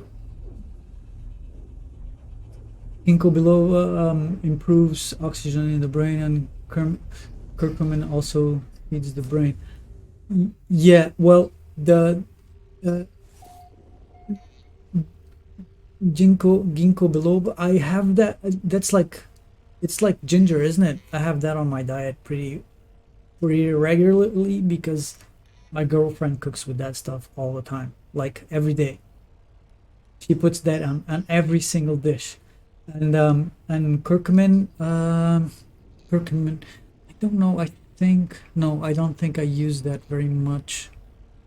What we've been using a lot is also for my inflammation, which is that orange powdery substance. How do you call that? I can't remember the name.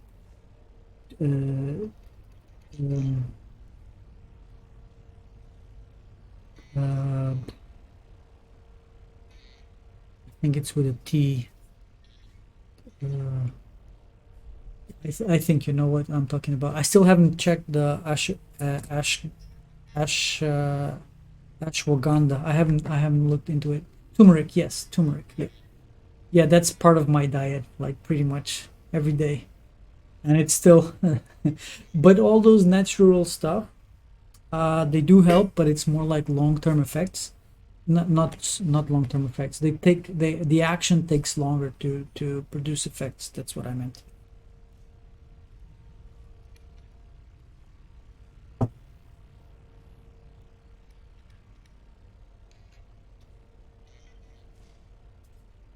Curcumin is small compound within turmeric. Oh, okay. So there you go. That's what I'm doing.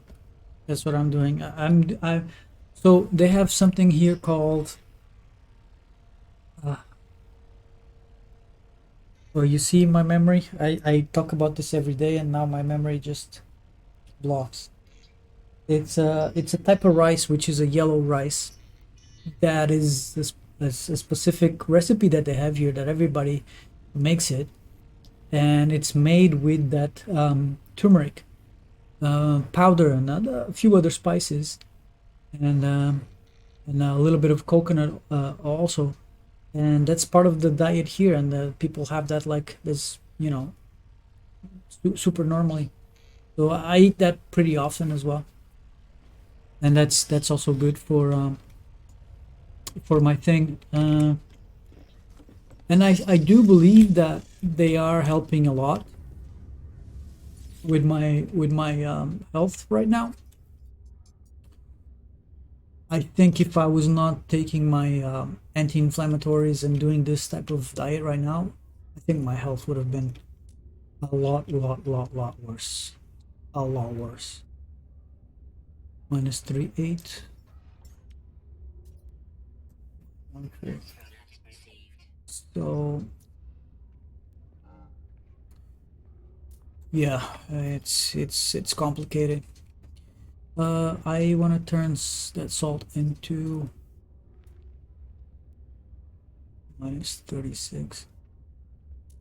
Even cheaper here, but I cannot buy it, I only sell it. All right, let me put the thing on the refiner so I can actually get rid of this.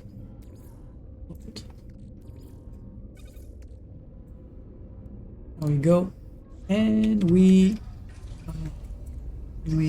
jump again.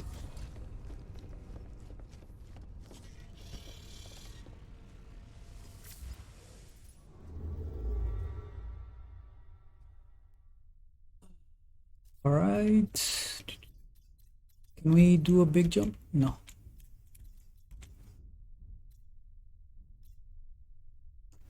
More processing.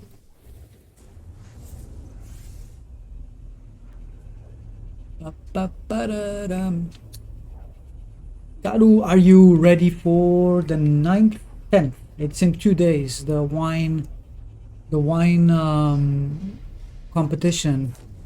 Wine with a twist. Are you gonna be able to do it, or am I? And did I? Do I? Am I making? I might be confused. If it was you that said that could not do this competition, it might have been someone else. Great work. Let's see if we can. I have my wine build. It's going. It's not doing any crazy numbers. It's just making focusing more on money than anything else. So I can redo some things, change my my layout to make it more effective. But right now it's just piling in some stuff. My test build. I hope I'll be able to, but I'll probably will only be going for the common NFT because I think I'm gonna be working 6 days now. Oh, okay. I'll probably be jumping a bit late. Yeah, I mean, even the common is pretty good already. You know, it's a nice thing to have.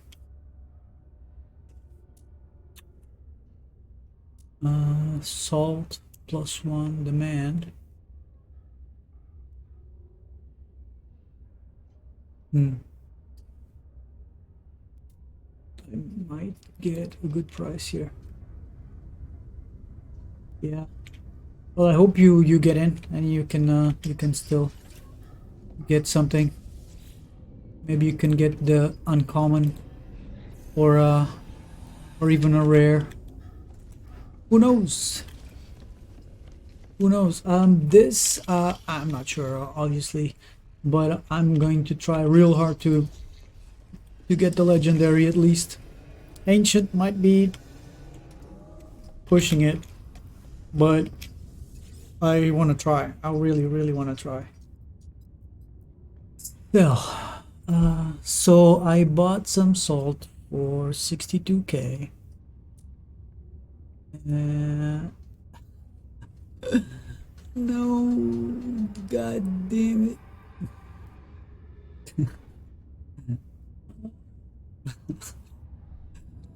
no, drop. Oh my god. Okay, I won't sell it. I'll hold on to them. I think we'll have 2 more jumps to do. Maybe we'll be able to get there with one jump. Oh, let's see. At war. Okay, man.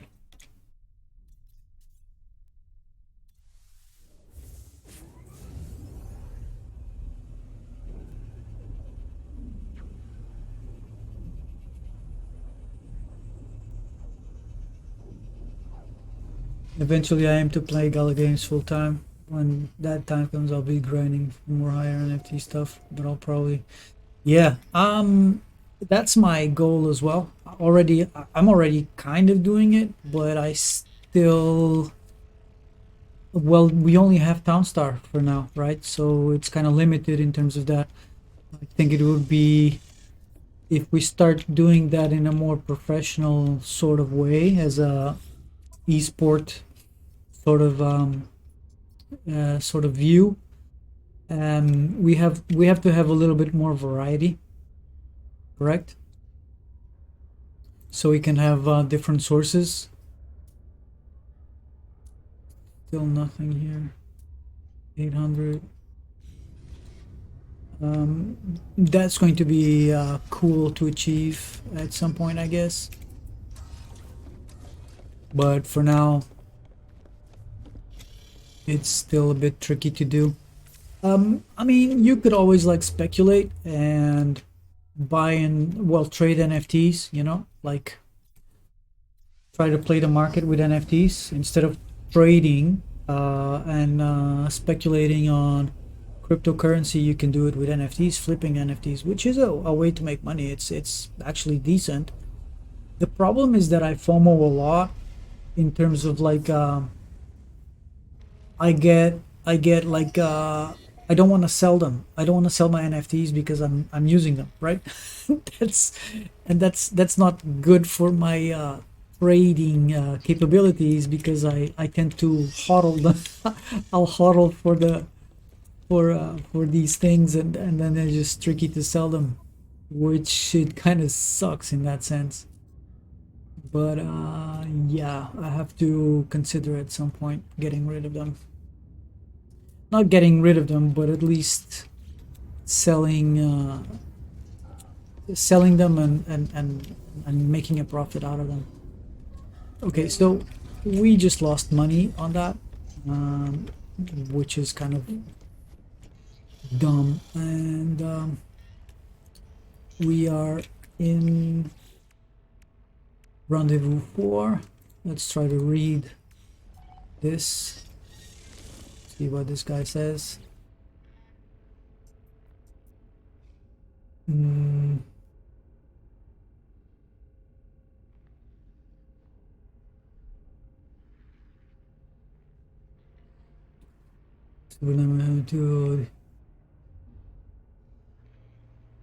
Yeah, I know, man. That's like I bought 2 because I wanted to flip 1. And then I'm looking at like, well, there's so few of them. And they're really useful and they're really powerful. I've used them in game now, and I want to do this rush. Using them for this rush, I think it's what's going to give me a really big lead compared to what I had before. So I'm very curious to see what I'll be able to do with them. So yeah, I'm curious. I'm very curious to see what I can do. Yeah, I think so too. So I'm hopeful. I'm hopeful that this was. I know this was a good buy. I got super lucky in getting my hands on 2 of them. That's well, I made a big effort, and I could afford them. So I set aside some money for the dragon, but I want to buy the dragon. If I could just like afford like to buy all of the vouchers in one go, I would, but I want to just try to get some good deals on them, and I had the money available for what I wanted to spend on them. So basically, I used some of those funds, that liquidity to get the two flower things.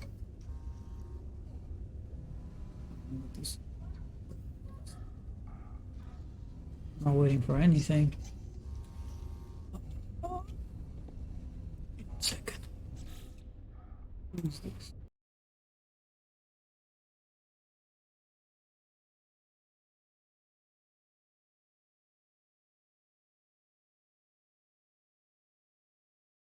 Yeah, the only thing I'm looking after right now, well, I know that I will never be able to afford a Tesla. That's right off the bat. That's like impossible. So the one thing that really is going to make it's going to be a game changer for me, it's going to be the dragon, if I possibly can, um, if I possibly can get my hands on one. So I think that's going to be a really really big game changer, not just because of the capabilities that the dragon give you, but the tile saver. I think this is a big one. So it's around to eight to nine tiles that you save almost, just by not having to produce, gas. That's completely crazy. Like just that is a game changer. It's like you just move up like 100 ranks easy just on your build. Even if you're shit at playing the game, by having that, you just go up like 100 ranks easy, right?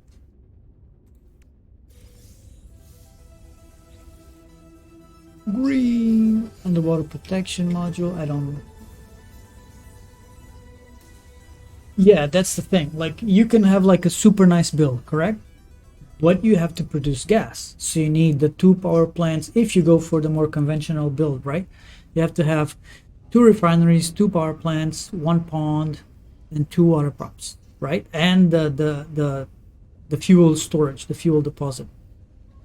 These combined is about 8 to 10 tiles, depending on your setup, and if you're just rotating one refinery for gas and uh, and petroleum. So it just depends. You can do that, right? You can do turn it off, turn it on, do this. So it depends on your setup. But if you have the dragon, it's 1 tile. So imagine like what extra 8 lumberjacks or extra 8 tractors or extra 8 whatever you need do to your build. It's a huge difference. It's a huge difference. So yeah. So that's where I am, and that's where I'm thinking. That's where my thinking is. But yeah, it does cost a lot of money, so it's going to be probably a slow process. I've been thinking for a while now. I think I had this conversation with you for a few months already, that I have some liquidity on Binance, that I was waiting to just see if those are my last remaining tokens that got completely annihilated with this downfall of the market. And so basically they're worth like literally about 80% less of what they were worth a few months ago. So I'm just like, oh, it's still enough to get a dragon. Probably enough and a little bit, yeah, but it's not much, because they got completely annihilated. And I think like, yeah, might be enough liquidity for me to get a dragon, but then the problem is that I cannot get that liquidity back. if I have these tokens on Binance and I'll wait long enough, I can maybe make some money back, right? And by having the dragon, if I buy the dragon, you know, the returns on it are kind of limited. So I'm not sure if it's something I should do or not. I get like, you know, I'm not sure, man. I'm not sure I want to do it. Vortex cubes like a lot more. 36. I think they're more expensive than this. I'll risk it. 36k for the vortex cubes. 36k vortex cubes. I think these are usually more expensive than that. Where's the freaking? Oh, there it is. Oh, that's a weird planet. Paradise planet. Not to mention you can grab tiles on the world map. That is, yeah, absolutely. That is like a game changer as well. That gives you, and you can go further away because it's just does not really matter too much. The it's just yeah, that's a lot better.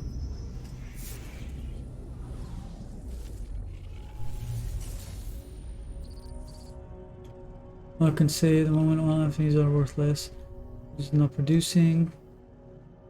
Going to produce again. It's not a bad move. You intend to flip it. Just keep it.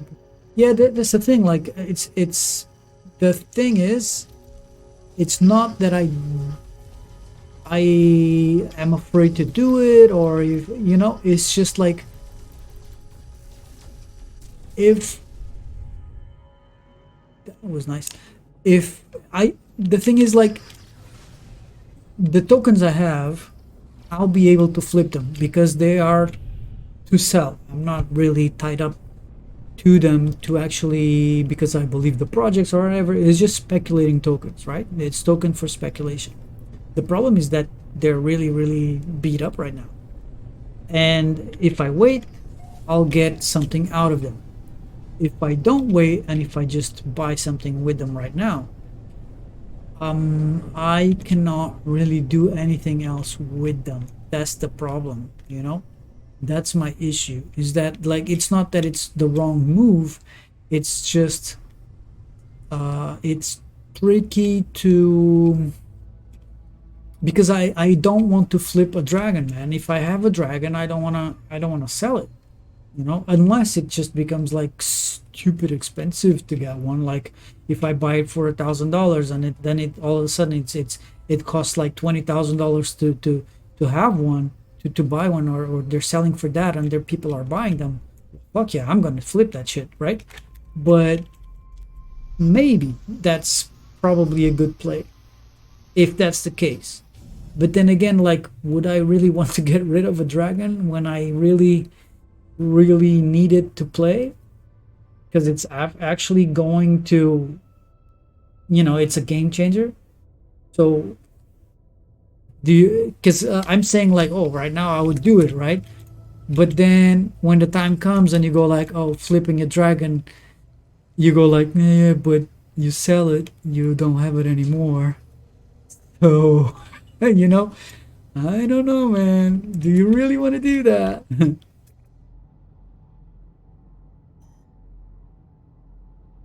Some units this way. I could always do. Can I call a nautilus, a nautilum? Yes, I can. GG. Okay. It's in this direction.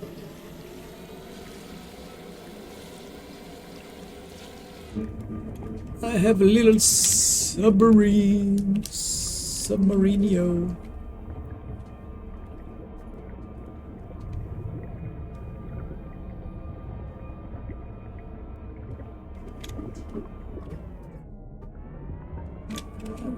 Did we have? I do have actually. I knew I had some upgrades for this shit. I think I have another one here as well. What? What is this? Exocrab engine. It might be a different. It might be a different thing.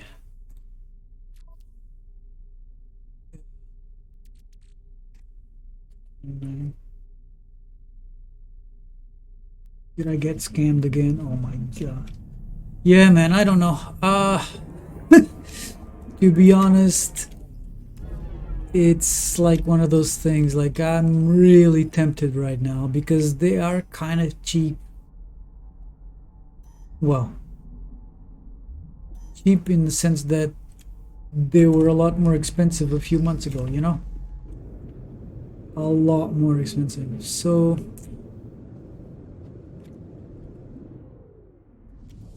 not sure. Come on, get it.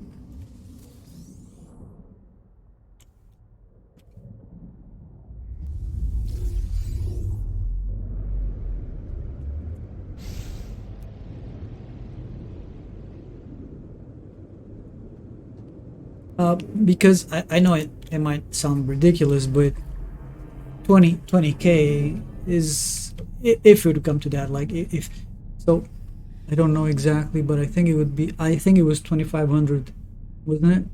25,000, because they were selling for 2,500 a pack, so 10 packs is going to be 2,500.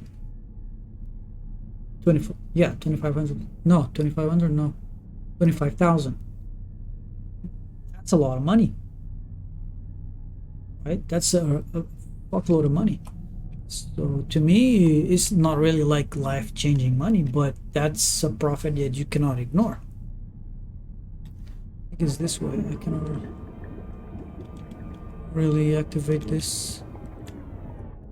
Activate this way. Let's see.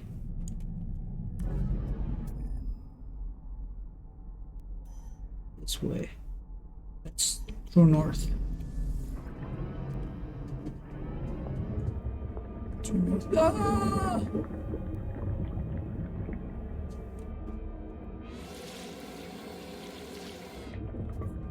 True north. It might be a freighter. No scanner installed.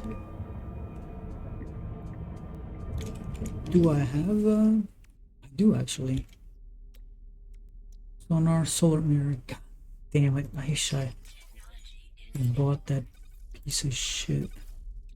And I don't have the tech for it. The yeah.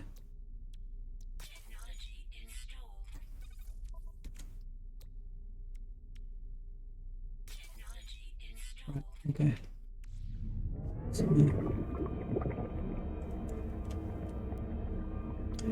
It was 1,000.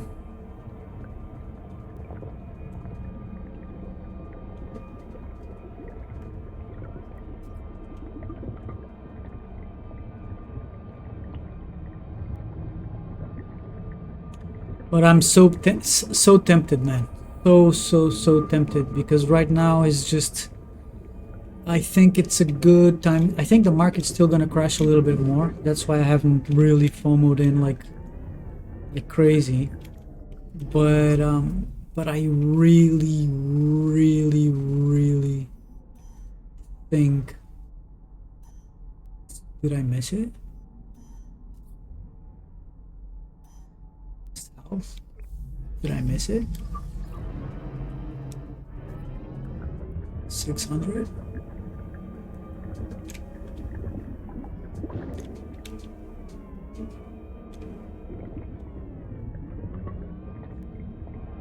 Oh, there's a light here. Could be that. Oh.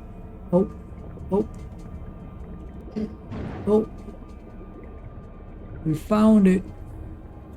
This underwater stuff, it gives Subnautica vibes. Really cool. All right, let's see. Can we have anything from here?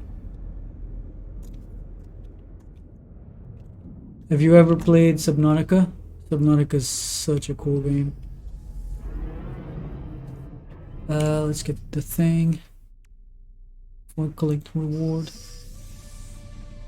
And it's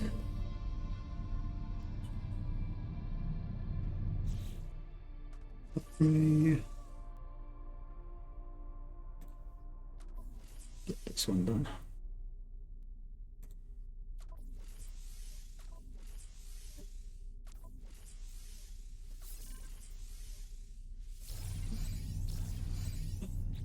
Frigate, cargo, multi-tool. Ha! That's nice. B. Yeah, let's do that. We can do that later. What's that? Cargo.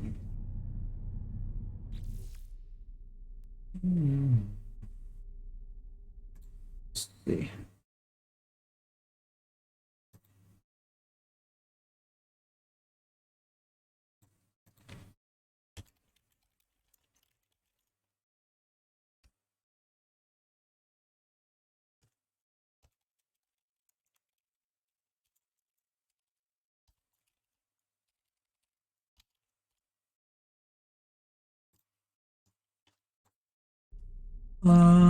Let's see what else. Mine 50 asteroids, earn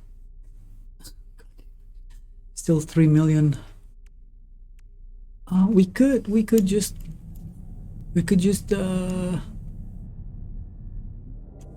can we do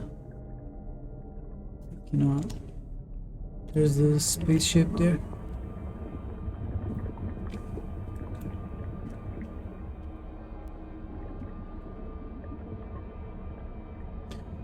So hopefully this ship I have can be flipped for about 3 or 4 million, and then we get that objective done. I could also sell a few of these stupid things that we were hoping to flip, but we got scammed. So yeah.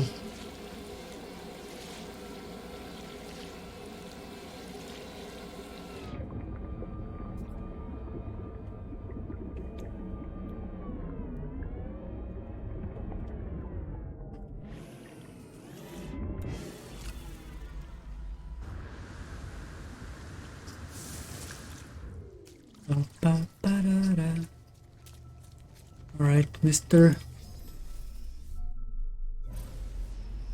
Let's go. Let's go to... I haven't even set foot on the anomaly on this expedition. It's crazy.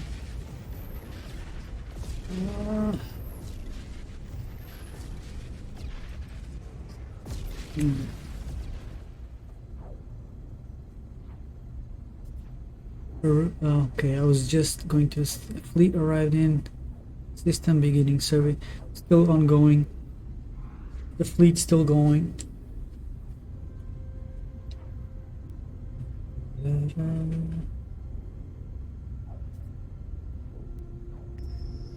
Nope, I don't want anything. Oh, actually. Okay. So I need to kill some pirates, so maybe... Oh no, this is usually triggers the other things, not... Alright, I'll risk it. Okay. Gold.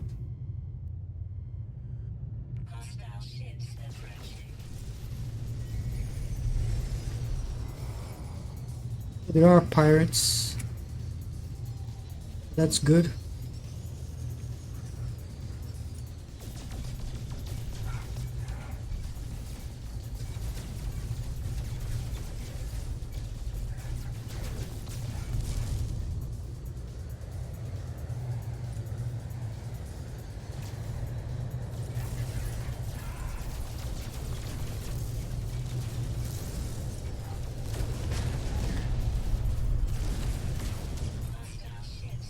Nice. That was easy. with my squadron.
Stupid.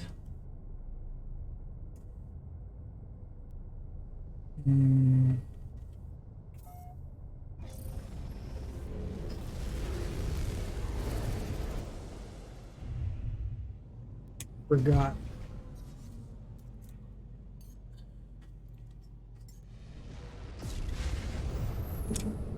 Yeah, I like this color, this rust color I chose. Looks pretty neat. Neat. So the thing is, like, I want to flip the other ship. I want to scrap it, but I need to get it here because I need to fix the. I think I need to fix the shields or something. I need to fix it. I hope I get good money out of it. Shield down, chromatic metal.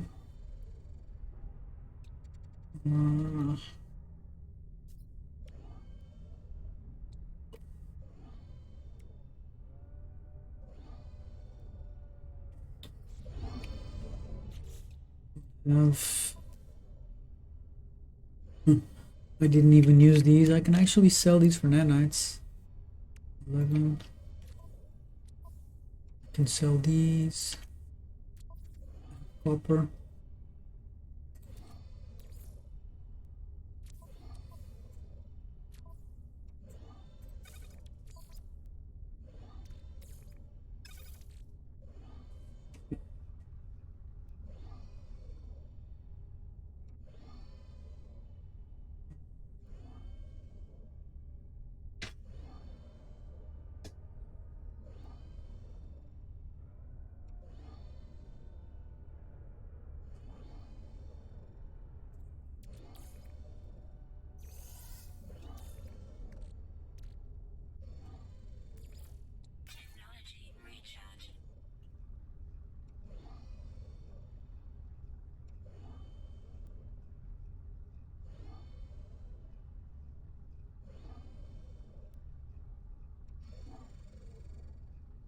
All right, let's. Good stuff. Can I flip this? No. Sell these though. What did I want to do? Copper.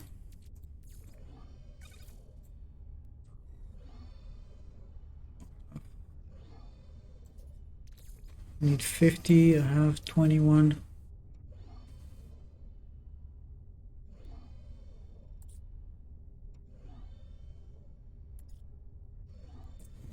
Can't do anything.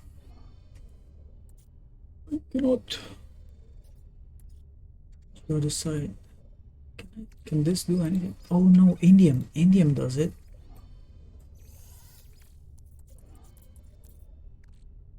$20K. Indium does it. Yes, it does. This is enough.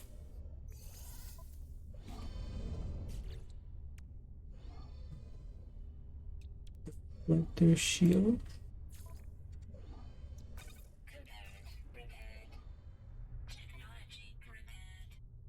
Can I take off now?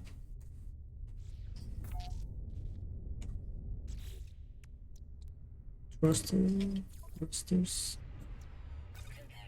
It's pure ferrite. Bro, I have. Why don't you get it? There you go.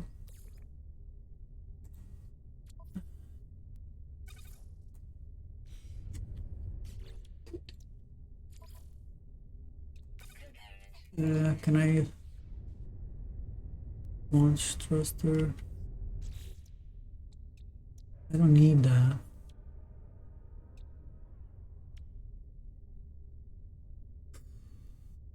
Deflector, maybe this one?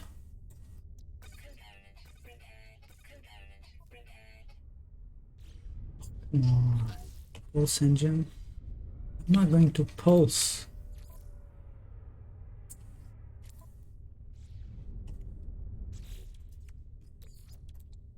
Field.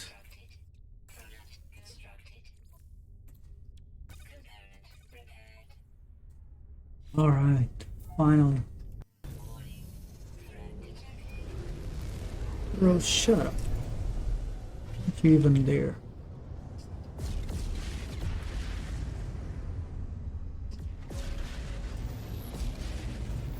I'll scrap this one and then I'll go out to get the pirate because I need some more kills. Some more pirate kills. Get it. Let's get it. Scrap. 1 million. Bruh. Shit.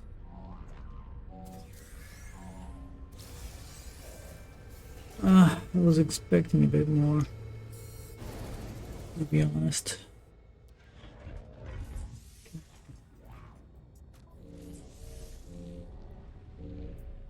$350, $100. Let's go for the cheaper slot. Let's just get rid of these upgrades. Purchase, sell. Hyperdrive.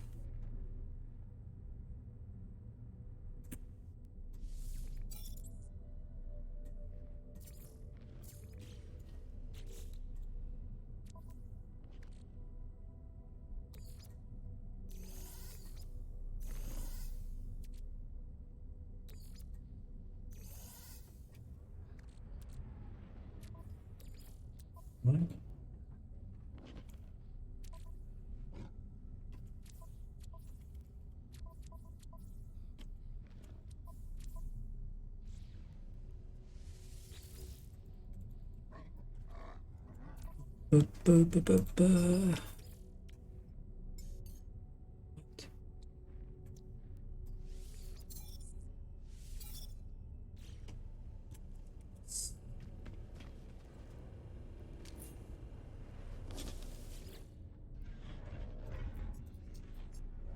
Multi-tool, purchase new slot, install.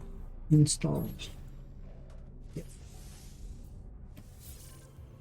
Nice. I think that's it. I don't think I have any. I don't. All right.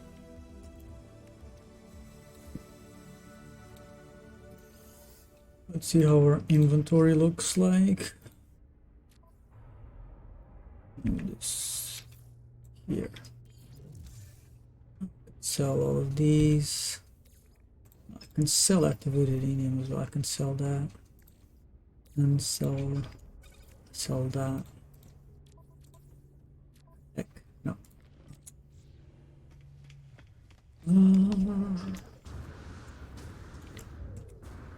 I'm lonely. I'm going.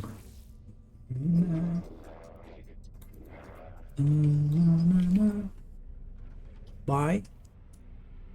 No. The only thing I want to sell right now, 51. It is a better, but still not 28.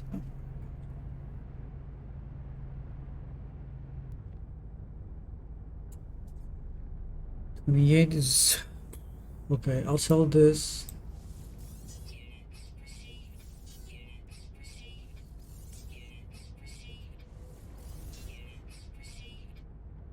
Vortex cubes. Okay, the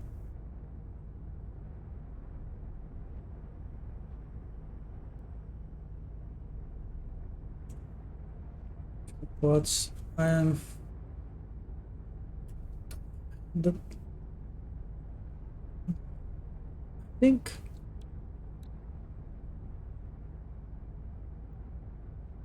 .9 minus. I think this is profit. I think that's a profit. This is not profit yet. It needs a bit more. Vortex cubes. Can do that for nanites, cables.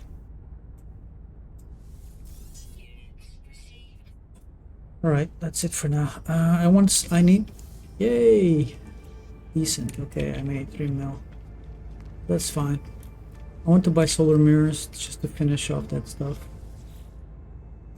But not really that bothered, to be honest. Chlorine.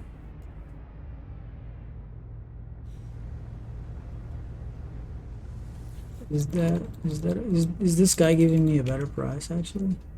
So chlorine 2.5, 51. No, still trash. I need a solar mirror.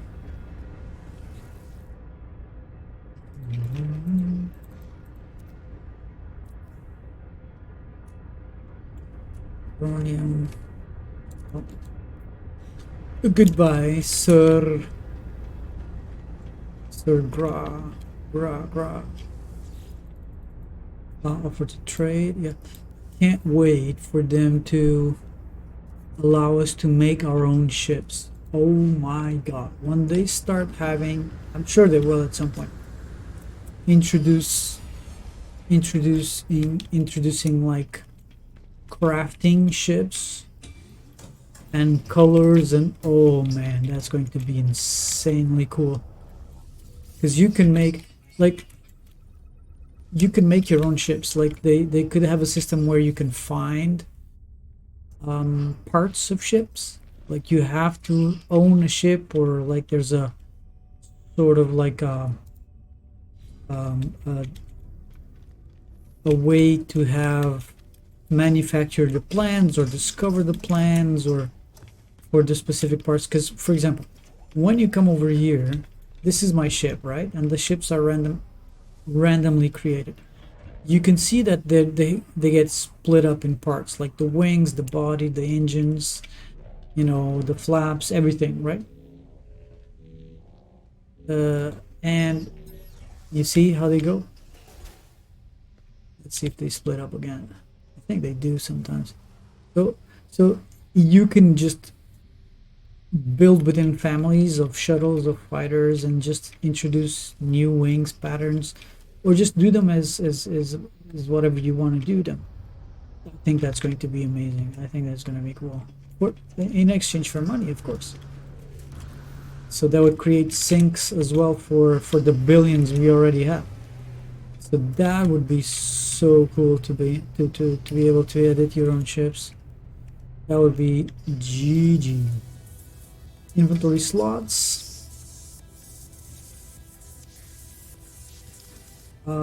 Let's get. See here. Perfect. Phase 4 complete. Yep. Oh, I got the cape now. Me. What's this? Hopeless remains. 1 mil. Hopeless. Oh.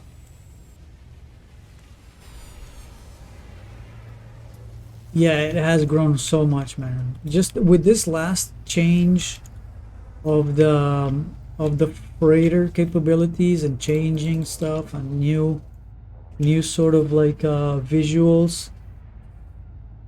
It looks amazing. It looks really good. It looks very sci-fi. It's definitely a ridiculously interesting upgrade. It makes it so much cooler. Mm. And the funny thing is, it has a lot of other how do you say, I don't want to say advantages, but comparable to other games out there that are trying to do what No Man's Sky does. We're trying to be like a space game like No Man's Sky is. They don't have the same capabilities as we do. So it's kind of funny that No Man's Sky keeps growing and getting better and doing things in a way. The game is not really suffering in a lot of ways. It's actually getting improved. So it's crazy that other games are going to try to mimic what No Man's Sky is doing, but they're like lacking in a lot of ways. So that's crazy to me that No Man's Sky keeps getting better and not getting like any sort of way that they're like getting hindered in some areas and not progressing in some areas, or having to abdicate in some areas to be better in other areas. No, it's just going, everything is getting better, which is, to me, it's just crazy. Crazy good. Let's see, we need to do yeah, that should be done soon. So more pirates. That's GG. So we need pirates, and we need creatures, fleet, contact. I mean, we just need to move now. All right, where is this pirate? I'm gonna kill his ass.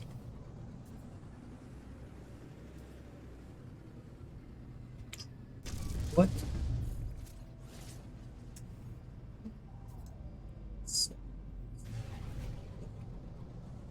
I got hit by a meteor. That's what happened.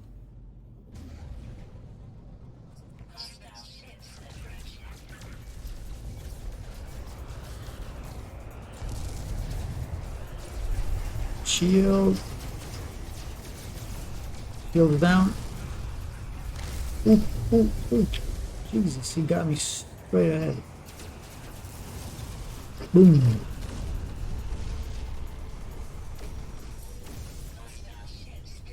Got him.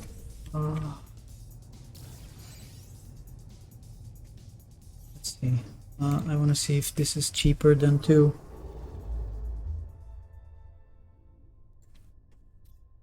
To move with a freighter. Yeah, it's definitely not the best idea. I don't have the thing installed.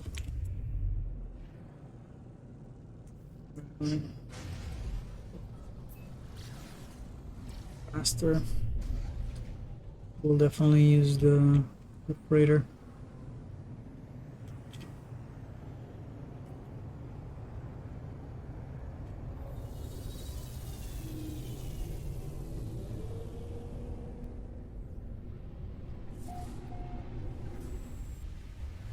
But I can't really wait to play Miranda's.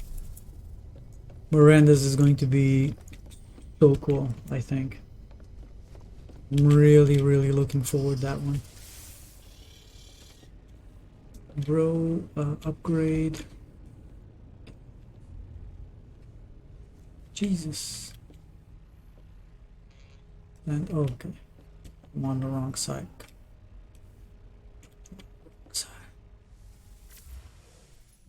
Did I sell the geodesite? I hope I did.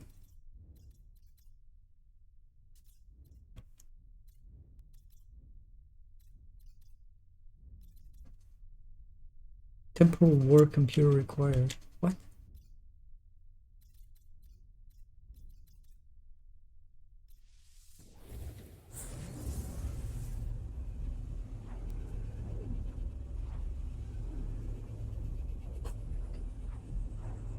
All right, I think I'm done. I'm just my energy's all over the place right now. I'm just not feeling so good.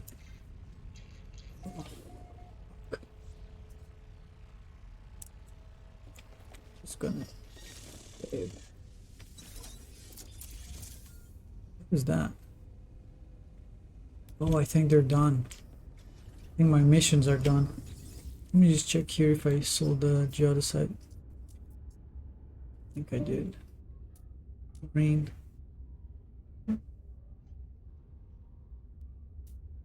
Uh. Oh,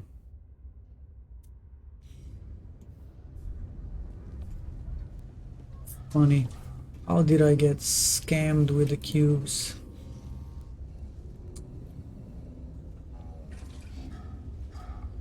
Funny. So I think every time I jump, it just might reset. That's why. But at, at least like the chromatic metals should not reset. That doesn't make much sense because that's the one common thing that they do. All right, so this guy's back. What is it giving me? Anything at all? Heavily armed pirate cruiser attempt to blockade the fleet while approaching space station. Broken formation. Prototype vectors target destroyed. Nice. Units. Geodesite ×2. Nice. 36 units.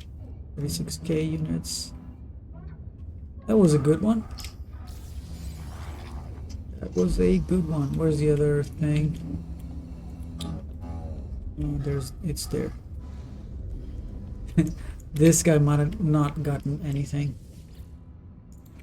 I'm almost sure this did not do anything. Planet surveyed. Variant. Next system arrived. Unusual data. Hey, we got something. Some units. Dirty bronze. Wow. Not bad. But actually impressed. Thought that one was not going to do anything. And we did get some stuff out of it. Alright, that's finished. Let's sell this stuff.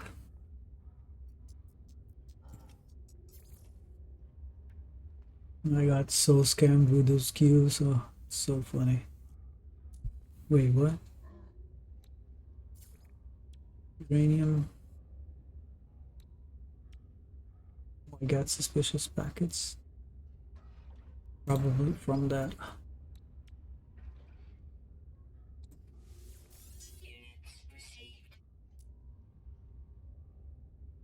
Yeah, because these were my two. Okay, I did a profit on the other drop pods actually, so that's good. I bought them for $9.97 and I sold for over $1 million, so not much, but it's at least we didn't get railed on that on that one. The other side -8. Let's sell the dirty bronze. We'll keep those for now. Get a better deal on them.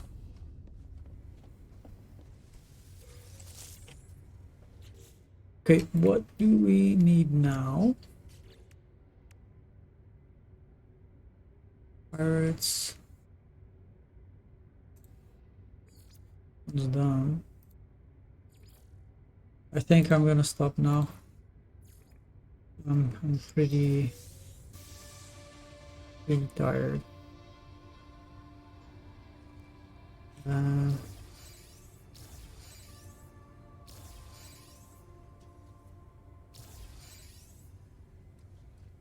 And I need to rest because I'm, you know me now, it's just not,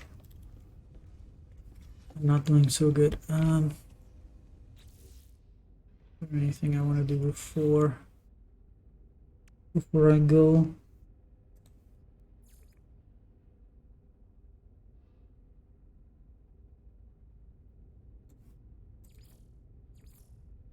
No, I think I'm gonna stop here. Expand fleet. Interesting. Could hire more. 2 creatures. Slingshot. Yeah, okay. There's nothing I want to do right now immediately, so yep, that's where we're gonna stop for today. And I'm just gonna show you where my town is. This is not effective because we're only doing like 44, 45. It's definitely not balanced, but I'm making money. That's what matters for now, because I'm not really focused on uh, a balance right now. I'm focused on making some money, and as long as I'm piling up, that's fine. Because what I want to do is I wanna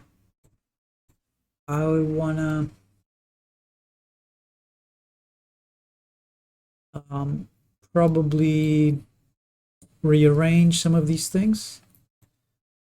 Really selling grapes, which is crazy.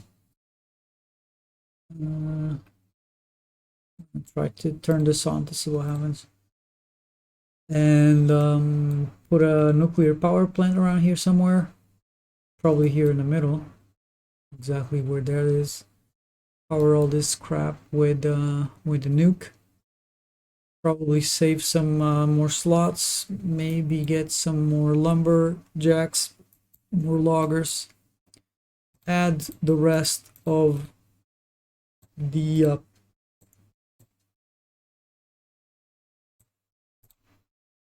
add the rest of the it should be doing at least 65 because I'm doing 80, 84, 200. So I'm really overproducing a lot of silica. I might actually get rid of one and yeah, maybe put this warehouse here, remove a silica thing, and these guys all need to be replaced by wineries, and they cost $1 million each, so that takes a little bit of time, which we do now but we didn't have earlier today. Yeah, there's a few changes I want to do. I want to check if we can do at least 100 plus with this build. Slight changes and then see where we go there. But right now it's okay. It's okay. We're just piling in, raking in some cash. Yep, this is how it looks. I'm gonna be doing other builds. Also, I'm gonna do uniforms. I'll probably do another guide. A quick no NFTs build. Probably just like a normal rush. Probably just using skins to make it a little bit faster so people see progress a little bit faster. But not really I'm making anything like super different that other people could not do. So yeah, we'll probably do, not for this one but for the next one, for uniforms, once we get this one, because this is for the next competition and I wanted to do it fast, so I didn't want to show my rush because it would include a lot of NFTs and other stuff that people don't have, so it's not really useful. But I'm definitely going to do, once this one is sort of halfway done, I'll do a rush for the next build, and for people to have an idea on how I'm rushing right now. All right, Garu, thank you so much for coming by, keeping me company. And I'll catch up with you tomorrow or later. If I feel better, I'll come back tomorrow. If not, I'll catch up tomorrow morning. All right. Thank you, and I'll see you later. See you. Bye bye.